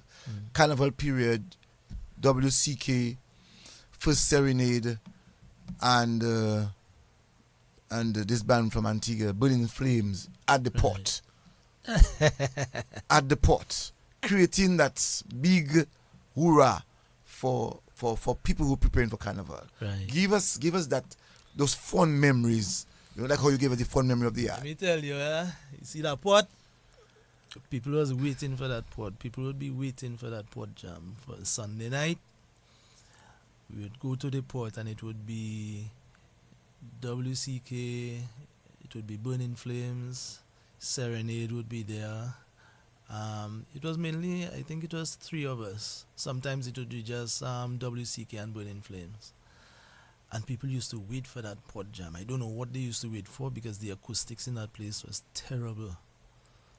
Terrible. You're in that big shed and full of people. You can hardly hear what the band playing. All you hear is echo, echo, echo, echo, echo. But that inside they had a vibe.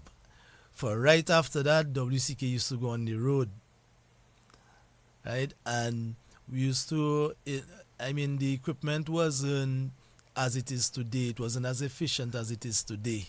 So it used to take a while before we went on the road and people would be there waiting.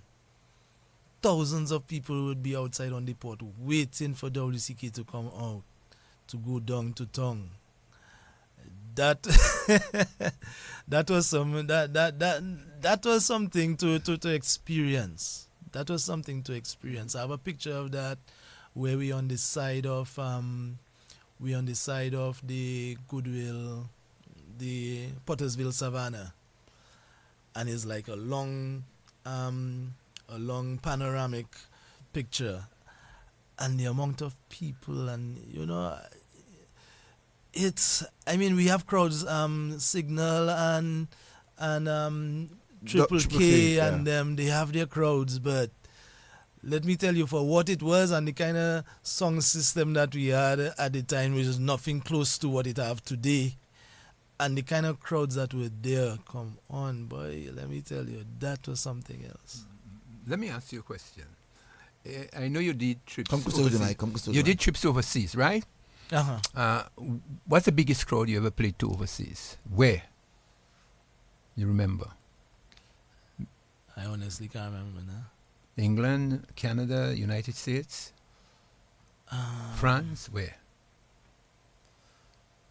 I really can't remember. But you, When for real? WCK. how We was your played for some big. We played. I know we played in some nice posh places like the Rex in England. We played in Wembley in England. We played at the. We are the only Dominican. Well, we are the last. I don't know. Probably the only. But since we played at the Apollo Theatre, I don't think another Dominican band has ever played at the Apollo Theatre. You played at the Apollo? Yeah, we played at the Apollo. That's big. That's big. Yeah. No CK, no carnival. Coming down that road or that route from the port at Woodbridge Bay to Roseau with your machine, drum machine. Tell me how, as a young boy growing up, that you would have been able to influence people to love that kind of music that you're bringing forward to them. Especially looking back at yourself and Keith gone out in food form. Did you ever dreamt that you were going to make crowds that wide? No, we never thought of that.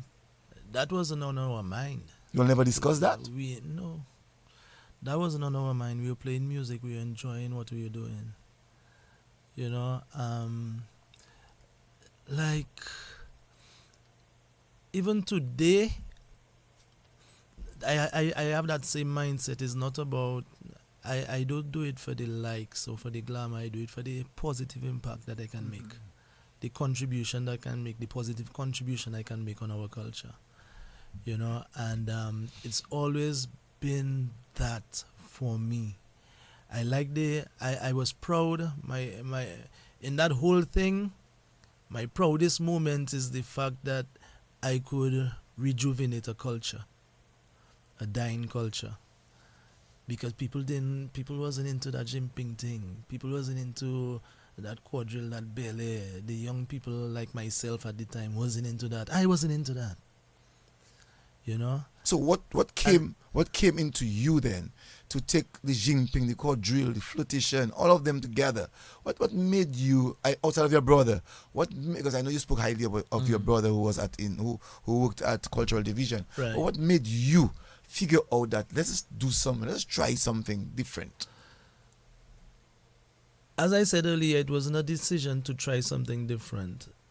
We were musicians, we were young musicians just developing ourselves. We were not already established musicians. We were just learning, you know, and it was fortunate that whilst we were learning, we were being influenced by the indigenous rhythms of Dominica. So in our learning process, that was a big influence. It was a big part of the learning experience, you know, and it's something that just came naturally. So, like it's I don't know how to put it.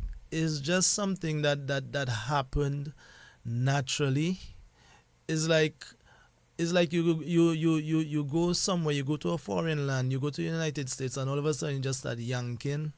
But it's not purposeful. You didn't say that you want to yank, but because you are wrong, that kind of a thing, it just happens. You know, so that is what happened with the formation of Bouillon music. The influence that we had from our culture, our dying culture at the time. You know, I don't know if that answers your question. Yes, it does. But You know? I also reflecting on Adi in your school days. Yeah. Because you mentioned about Adi and the twins. Right. They actually stamped that authority of the culture on you. Yeah. And you not even knowing at that time that you're going to establish the Bouillon music. Right. Now, when that happened, did you ever thought of Adi and the twins and the group from Gambia? Every time I see Ade, I'm reminded. Okay, Every time I see the twins and the VIs, I'm reminded. good. Every time I don't know which one I see, which one of the twins I see. Let me But, ask you a question. I mean, I never forget. I will never forget where I came from, and everybody that had a part to play. Every time I see you, I know exactly who you are. I know exactly what it is you did for me, I know exactly what it is you did for Bouillon Music. I know exactly what it is you did for Dominica, and I appreciate you for that. Right. Cornell, right now, what do you do in terms of your music? Do you still play? Do you have a band? Or do you play with band? I still play. Bouillon Music is not all that I play. I am a formally trained musician, so I listen to a lot of different genres. I can play a lot of different genres, you know. So, and as I said, when I left school, it was all about music. So I made it a point of duty to get my feet wet in all aspects of music. So I am a musician, I'm a producer, I'm an engineer, I'm an artist manager, you know, so I have my feet wet in everything. You know, so since I left school, I've been doing music. I did work at Campbell's Business Machines when I just left school, but then after, it didn't take long for me to realize that wasn't for me, and I just left and I went to the credit union and I took a loan and I bought my keyboard, and the rest is history. You know? In your yard where you lived on Bath Road, growing up as a boy, any form of culture you felt in that yard? Who lived in that place before?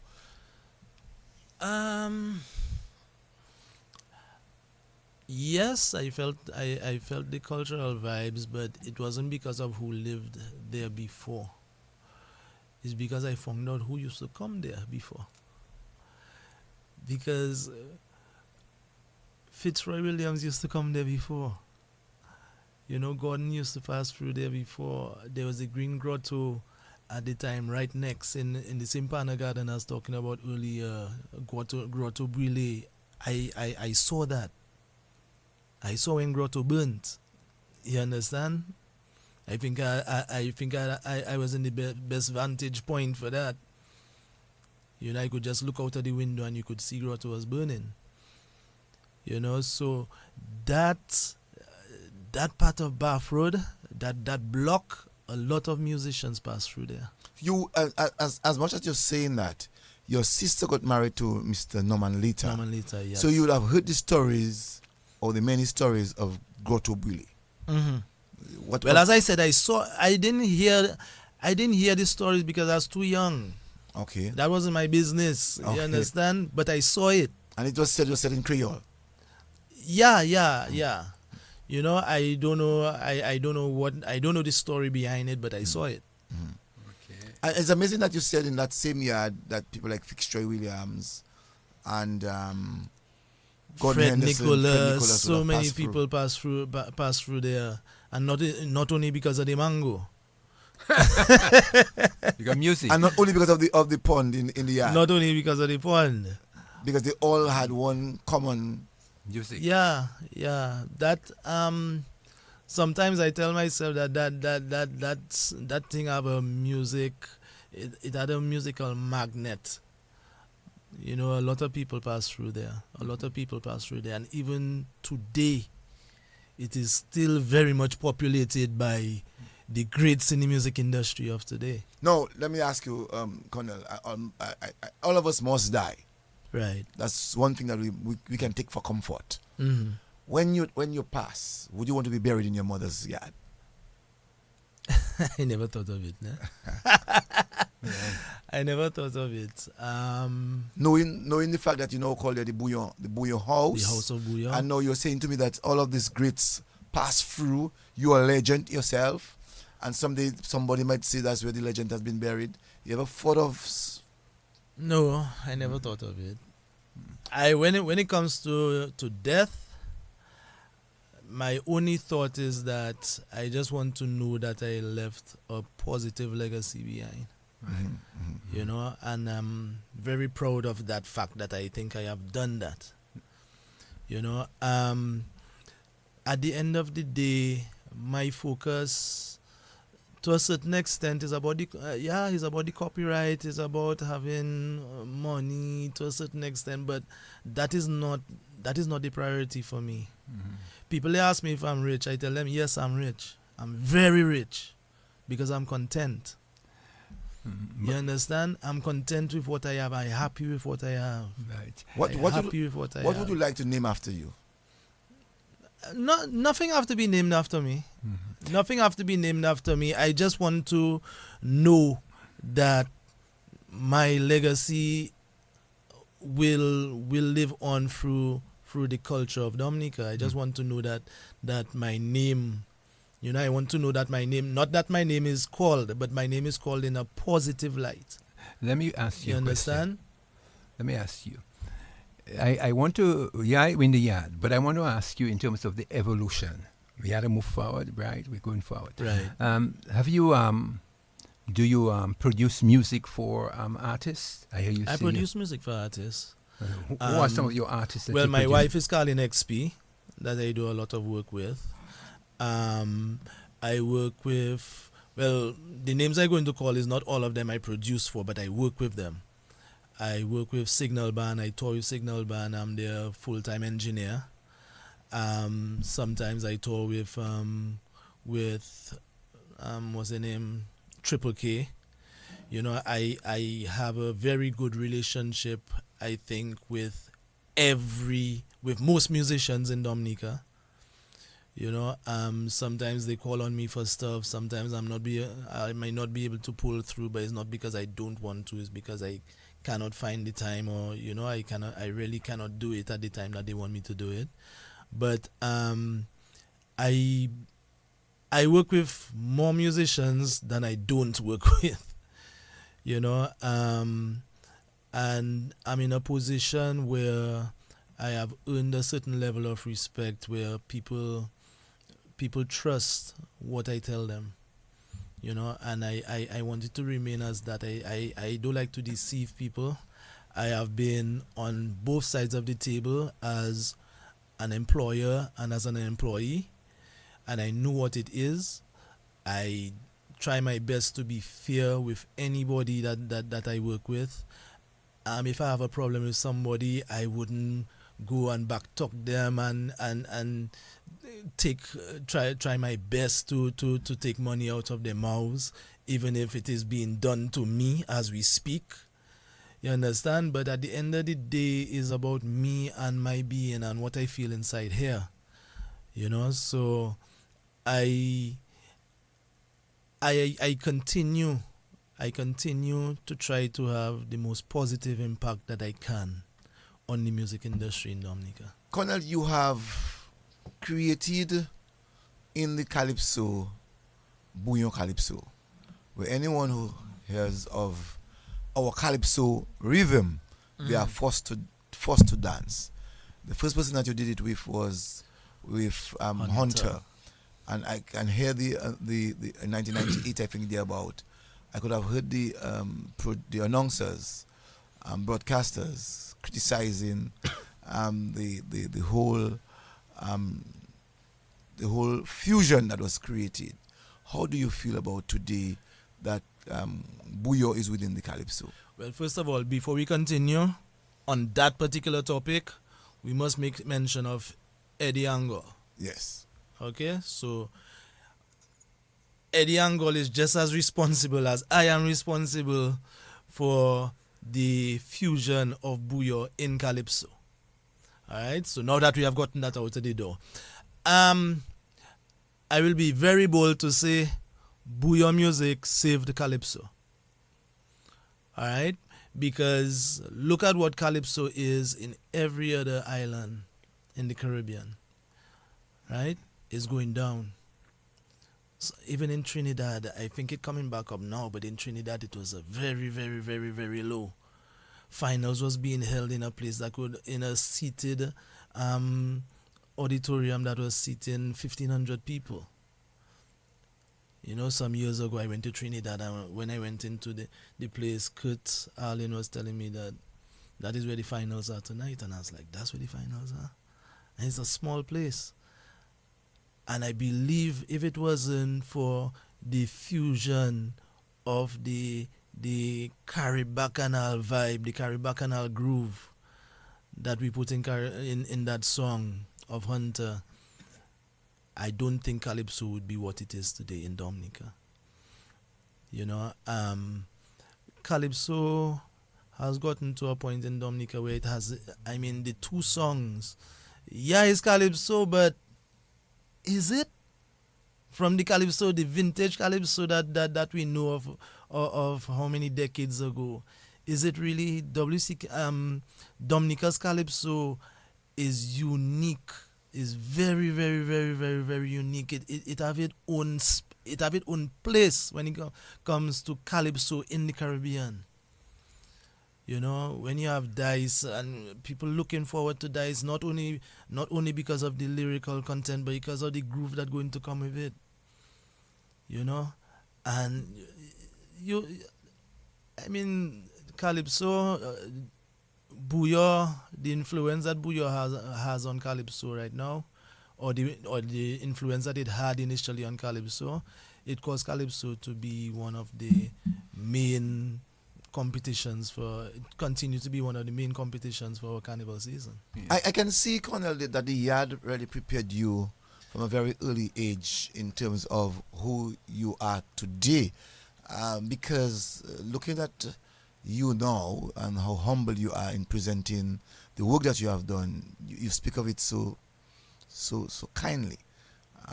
You're not full of who you are, and I'm reading on the chat on Facebook, sorry, in terms of the work that you have been able to do for musicians. How do you look at yourself in terms of the development of the music in Dominica? Most recently, we saw that you did a good transition, if I can say, with the Monarch of Dominica to more or less jazz. Take that calypso and bring it more jazzy. Well, hold that thought. Let me just add that jazz part of it. Do you see, for instance, I heard people talking about jazz, bouillon jazz. Right. Bouillon jazz, where I was just reading in the papers. Is there bouillon jazz? Yes, I think it's an official classification right now. Bouillon jazz. Yeah, there is an official classification. If you go online and you look for Carlton XP Unplugged, go on YouTube and look for Carlton XP Unplugged, you'll get an idea of bouillon jazz. Carlton performed at the Just Pass Jazz and Creole at the Cabarets. And she did, that will come out soon, I'll release it soon enough on YouTube, but she did a representation of her bouillon songs in a jazzy Caribbean feel, you know, and I think that is something that should be continued, not only by Carlton, but by other musicians, because I think it's something that I believe is unique to Dominica and it's just another stage. You know, it's just another performance stage that our music can get onto. You know, and when I decided, well, it was during COVID and we were not doing anything, and I just checked in, boy, Carlton, let's do a jazzy thing of your songs. You know, and I went to Leon Serge and I told him, I have a job for you to do. I'm not the strongest jazz player, so I stay away from that. I tell him, I have an idea. I want to jazz up Carlton songs a little bit first to put on a show.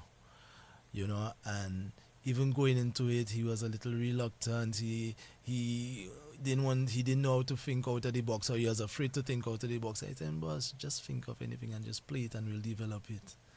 You know, and we developed it into something that I think is very, very, very interesting. You know, and that is another aspect of Dominican music that we should explore. And so I was asking you about the jazzy aspect of the Monarch of this year. Right. Music is music, and music has a place. A composition should have a place anywhere, right? What makes that composition? First of all, good lyrics can be played anywhere, right? Great lyrics can be played anywhere, but you have to set the mood, and I think that's where the music comes in. So what I did with the ground that we're working on, because of the type of song it is, and we did the meditation song at Fitzroy's funeral, and even if it's a good song for Joy to sing at the funeral, I just felt that doing it in calypso is a no-no. Let us, if we're gonna do it like that, let us make it a real meditation song that will touch it will touch the hearts of the people listening for what it truly represents, and that is why I did that version of it, and I guess you heard it, but what we actually played is not what we practiced, because what was supposed to happen, there was actually a Kadas element in the song, right, that we had practiced, and I really wish it had come through, but because we were so emotional of the moment, I just check in. Let's keep it as that, and let's continue with that kind of mood, because the kind of, whenever I play, the emotion that I feel, it comes from the people that when I look at the people and I see what is happening with them, that creates a certain emotion within me to play. So would you say it's by era the arrangement was different or different? No, from it what was it started off how it started off. That is what we practice. But later on, the little Kadas groove had to come in, which is something that was very subtle but made sense, because it was Fitzroy. But because the both of us were so emotional at that time, that I just didn't bother bring it in, because I don't know. No, I don't know. No, Cornell. You play music with the likes Fitzroy Williams, Gordon Henderson, Sparrow. There's this guy in Trinidad. I'm trying to remember his name. Curtalin, right. Barbados, Rupi. Tell us, listeners and viewers, the person that you have played and you're much more comfortable playing for that person.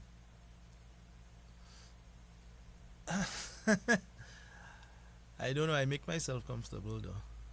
I can tell you the worst performance that I had, but I wouldn't say it. I don't hear the worst. I can definitely know the worst performance that I had. That's why I didn't ask you about the worst. I asked you for the better one. But whenever I do a performance, I prepare for the performance. I go out of my way to make sure that I'm prepared for that performance. So I put in my all. I put in my all for whenever I'm performing. I put in my all. I try my best to do my best. I am not perfect, but I think there's no performance that I go to that I say, boy, I didn't give my all. So I wouldn't say that there's that one performance I think that really hit the spot. My time with Rupi in Barbados was an eye-opener for me for sure. Because that was the first time, since I left school, it was WCK for me. And when I left WCK, I don't know, God was looking over me, and I got a call from Barbados, from Van Gibbs, telling me that, I was recommended to him to play for Rupi's band, and then I immediately accepted, and the following week I was in Barbados rehearsing. And that was the first time I really played with a different set of musicians, a different mindset, certain ways that I would do things. It was totally different in Barbados. That was the first time I would get up in the morning, have breakfast, go to work at 9 o'clock, which would be practice, and then we'd finish at 5 o'clock in the afternoon. You would stop for lunch. What? Yeah. A job. It was a job. And then we flew over to New York, where we got on a bus and we did a 21-day, a 3-week bus tour, where we just went from state to state to state until we got to Miami. And every night it would be a different club, just playing and stuff. So that experience with Rupee, that was the most eye-opening experience for me because it was the first time I was doing something different. It was the first time I was doing something different. And I learned a lot from that. Because of that, I knew how to manage, I could better manage rehearsals and be the musical director for so many other artists, and it was culturally, it was a bit hard for me because of my accent compared to the Bajans, because I was the only Dominican, originally as the only Dominican around a whole set of Bajans. So a lot of time they couldn't understand what I was saying. Sometimes I would feel alienated because they would probably laugh me because of my accent, and it wasn't because of them being malicious, but it was just funny to them, and sometimes it would probably hit a nerve, for me and stuff like that. But that made me stronger, so I learned a lot from that. I learned how to deal with people at rehearsals. I learned to be very frank with people because they were very frank with me. And I just developed that kind of, you have to develop, I learned how to respect musicians and what it is expected of them and how to get the best out of them. You are married? Yes, I am. And children? I have 4 children. 22, Michael, 21, Christelle, 14, Kiera, and 1.5, Champion. I like that name, Champion. 1.5? How does all of this work, production, arrangement, playing, affects marriage? It has its challenges. Colin and I sleep together and we work together. If you can not do that, I recommend it. I like that. Boy. It has its challenges. Mm-hmm. I mean, women, I shouldn't say women, but Carlin is very, if Carlin tell you is that she want to do, is that she want to do. We would be at rehearsal and I would be on the ball and telling him that I want to do, blah, blah, blah. Like when we were practicing for jazz. That, and we practice this song and that. After we practice this song and everybody feeling comfortable, Carlin telling her it's not that she wanted. So I look at Carlin and I tell him, Carlin, you could have said that first. I was like, no, man. But, I don't know, being married to, I feel like I'm married to my job. And it can be challenging. It has its perks, because we know exactly what it is that we have to do. We don't have to wait for a meeting and things like that. We get up in the morning, we just discuss what we have to do, and we go about doing it. She was a nurse and she left just to go full time into music. Yes. What are the advantages of that? It has its ups and downs. She's still a registered nurse. She still does her exams every year, and she does a certification. She gets a certificate and stuff like that. So she's still a registered nurse. But because of the scheduling, one had to give. And we spoke to many people at length about it. We spoke to family, spoke to friends, we spoke to specialists about it before we made the move. And then we made the decision to make that move. And it's been positive. The only I think the biggest disadvantage is that is one paycheck. I like that. Or it can come up as one paycheck, you understand? Yes. But we've been surviving. Yeah. My favorite song of the WCK is Culture Shock, but Right. the world says Balance Batty. I don't know why. Not for me. My favorite WCK song is Booyah. The song titled Booyah. Yes. That song have a thing in it. I don't know what There's a that thing song. is, but it have a thing in it. My song will come in my mind just now. You check. I think Balance Batty is the most successful WCK song. I think Balance Batty is the most successful song. Some people will say Culture Shock is probably the most influential song of WCK. But and it's funny, because when you listen to a song, you listen to a WCK album, except one particular album where all the songs were kind of similar. But when you listen to a WCK album, from song to song to song to song is a different groove. Like we always looked at it, we looked at things differently. It wasn't, like one song would sound like a Jimping, the other song would sound like a Lakou, the other, you understand? Mm-hmm. So the groove was always different. Even on Mother's Day, when we were performing up at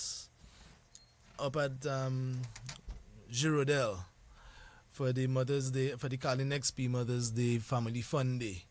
When we were up there, a WCK mix was playing, and Snow and I were talking, and we were saying, I was telling him, it's true, what you're saying is true, because he told me that he that brought it to my attention. And I was listening, and from song to song, like the tempo is the same, but the groove is not the same. Everything was unique in its own way. So WCK has impacted not only a genre, but it has impacted a culture, it has impacted a way of life. Someone said, hello, Bajans can speak better than Dominicans at no time. No, I didn't say they spoke better, but it was different. It was definitely different. I know why she said that, because they were laughing you. So just making that point, Yeah. And someone said Balan Bati rock every time, everywhere. Yeah. And someone says, I thought Conchel was the most popular. Everybody has their own song, I'm sure. Yeah. All kind of fish in days. Another person said that was their favorite. WCK music can never die. Your last words, WCK music can never die. Your last words, Cornell. It's 11 o'clock. My last words. I don't even know what my last words. I know I missed so much. Can I give you some more time for you to talk on what you have missed? Well, it's you, No, I have a problem. It's you. It's you. I ate before I came. I ate before I came. I read it. I ate before I came. But I'll take it from different angles. When it comes to music, let's touch on music. Music business. From day one, if you have a talent is something that you don't see. It's not something that you can hold in your hand. And because of that, just that you can take it for granted. Always put value to your talent. A lot of us have made mistakes where we didn't put value to our talent, and it ended up in problems. So always look at it as a business. Learn music business before you go on stage, because people can easily take advantage of you, willingly or not willingly, and it can cause more problems. So educate yourself on the music business before you go into it. Register your music. Right now it is very hard to make money on music. Very, very, very hard. Whenever if you do a song, do it the right way. Make sure it is registered. Make sure it is recorded properly. Invest in your in your music, in your talent. Don't go the cheap way, because cheap in, cheap out.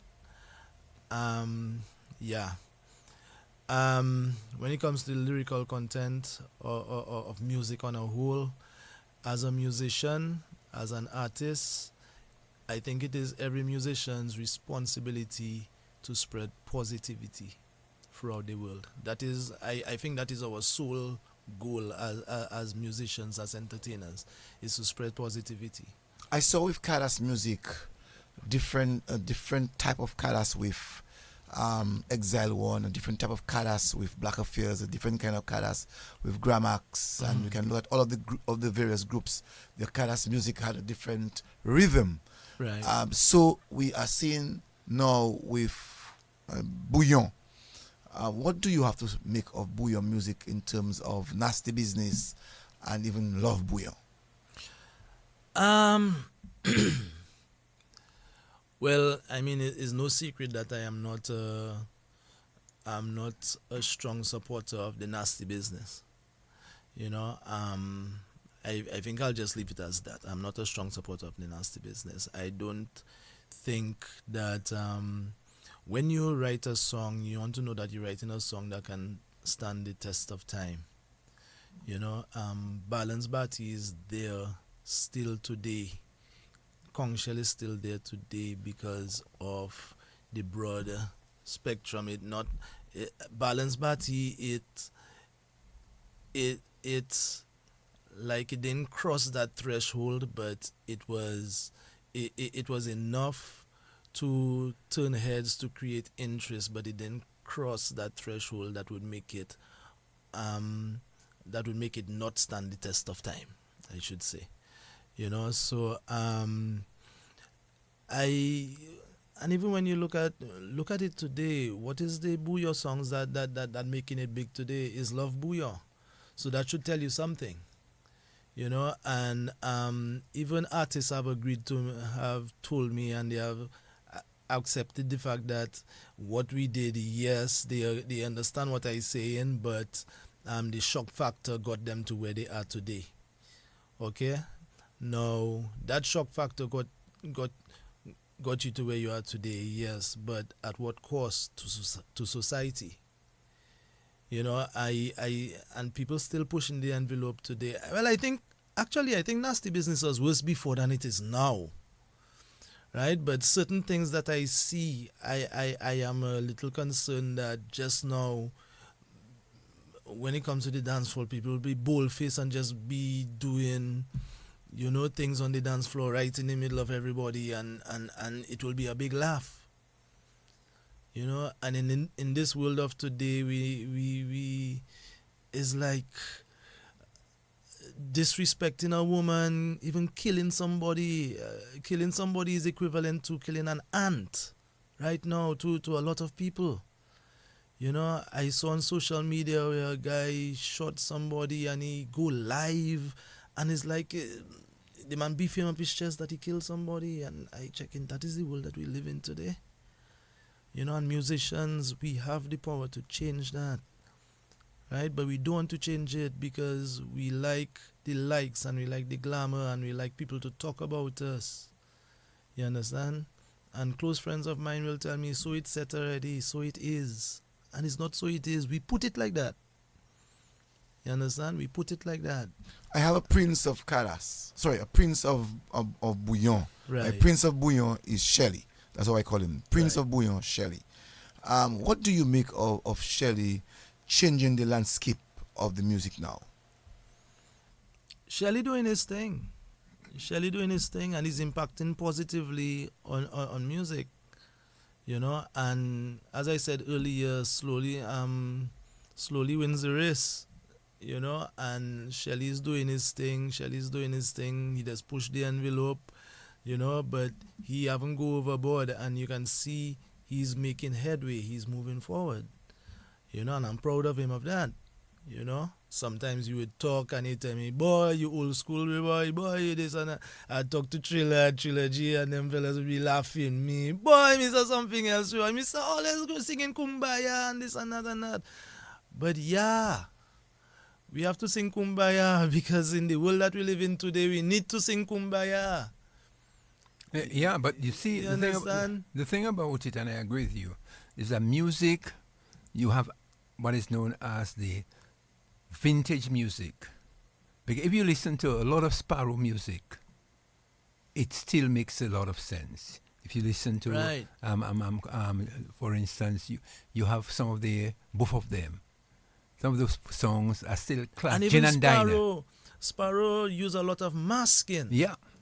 Right? We know exactly what Sparrow talking about, but yet we don't. You can still.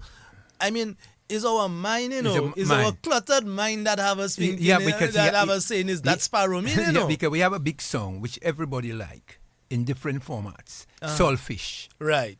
That big song. Right. If you hear that song, people. But what this song talking about? We know. You understand? But it's masked. But it's masked. You check, and I wish that we would stick to that to that art form. But right now it's just playing, and it's not only in Bouillon music, is world music on a whole. Someone said, great interview for you, Mr. Cornell. Great attitude, good answers. Stay humble. Wow, stay humble. I love that. Another person said, excellent interview. Yes, Shelley is the best right now. And then someone says, I agree with you, Cornell. Cornell, where do you see Bouillon music going now? Bouillon music just start to go, yeah. Bouillon, for real, you know, Bouillon music just start to go. And Bouillon music, we just starting to scratch the surface. We just starting to scratch the surface. What I would recommend that we do as Dominicans on a whole is embrace the collaboration, embrace the fact that people looking at what Bouillon music is doing and jumping on the bandwagon. I see that Cornell, 286 comments, 14 shares, 7.3 Ks for views. You have done it well, Cornell. I'm sure you want to tell the fans and the people that are looking, thank you. Yeah, well, of course, thank you. I mean, again, not really thank you, you know. Well, thank you for listening. Thank you for finally listening to my story, you know, because truth be told, on Monday morning, was it Monday or Tuesday? Tuesday. On Tuesday morning, I sent Mr. Joseph an email, WhatsApp. I read a Cecil. No, but I giving you a kudos. No, right now, I giving you a kudos. I like Cecil. You know? Okay, well, I sent Cecil a message, and I told Cecil, I've been looking for a platform for me to really tell my story. I mean, I didn't tell you that, Cecil, but I've gone to so many people, you know, and it's not that they're not capable of doing it, you know, but I've gone to people like Alex Bruno. I can remember talking to Sherman Green Brown about it. So you know how long I've been trying to get my story out there. I spoke to a lot of people, but I never got the proper forum, you know, the proper platform for me to really tell that story. It would have had to be like a pre-recorded thing, you know, a planned thing and stuff like that. And every Sunday, I end up listening to probably the end of your program. You understand? Well, I listen to the whole one of Workers. No, but I always catch the final hour of your program, and I'm saying to myself, but that program is 4 hours long. Why haven't I gone to Cecil and tell Cecil, yo, I need to use your platform for me to really tell your story? You know, and also in that text, I being very upfront.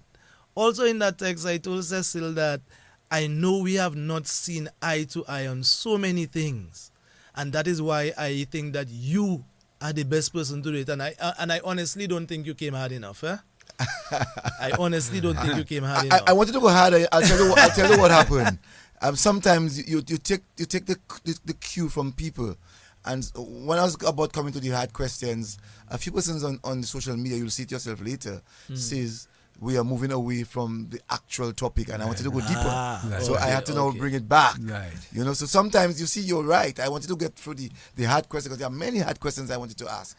And if you realize I just abruptly get into the next line because people were feeling that, hey, we're moving and the hard questions, not necessarily, there are hard questions, you know, but it's not necessarily about the WCK era. Right. You understand? The Cornell. But every time I go on an interview, WCK eventually becomes the focal point. Even after I tell the interviewer, the presenter, yo, let us try not to talk about WCK, or if we talk about it, just spend a little time about it and let's move on. You know, because that has been the focus of my life. You know, and there's so many other things. I mean, you even in the earlier on in the interview when you were asking me all these questions about my childhood and stuff like that, I mean, it's triggered so many things that I haven't spoken about in such a long time. But I must tell you, Cornell, the fact is that you survived more than 4 hours. As you can see if you look at the clock, we're after 11. And so basically we try to capture all the different moments of your life. And of course, one of the central aspects, and you can't run away from it, is WCK. Right. That's big. That's what made you. When we talk WCK, when we talk WCK, we talk big business. And not only that, WCK as a pioneer of bouillon music, and today we are bouillon music is evolving. We have to give the kudos to WCK. So they are the true pioneers. So they were a big part of your life. And once when we reached to WCK, we could see the emotions. We could see. I felt it to myself. Trying to, you didn't really want. And that's why I stayed and allow him to speak. I wanted him to be free to say what he wanted to say. And I sensed there was a great honesty in the things that he said. He did not blame himself but he put solely the concern of the people in the hands of the WCK, which is very, very good. Very good. Somebody else would have said, I think I blame him or I think I blame him that person. He didn't. But I must say to you, Cornell, that Census Dominica said just landed in New York, but I just couldn't miss Cornell's interview. Bouillon has stood the test of time since 1985. Also to Carlton XP said, wonderful interview, great questioning, Cecil. I like how you are not afraid of the questions everyone else wants to bury. I suspect me. But your wife is something else.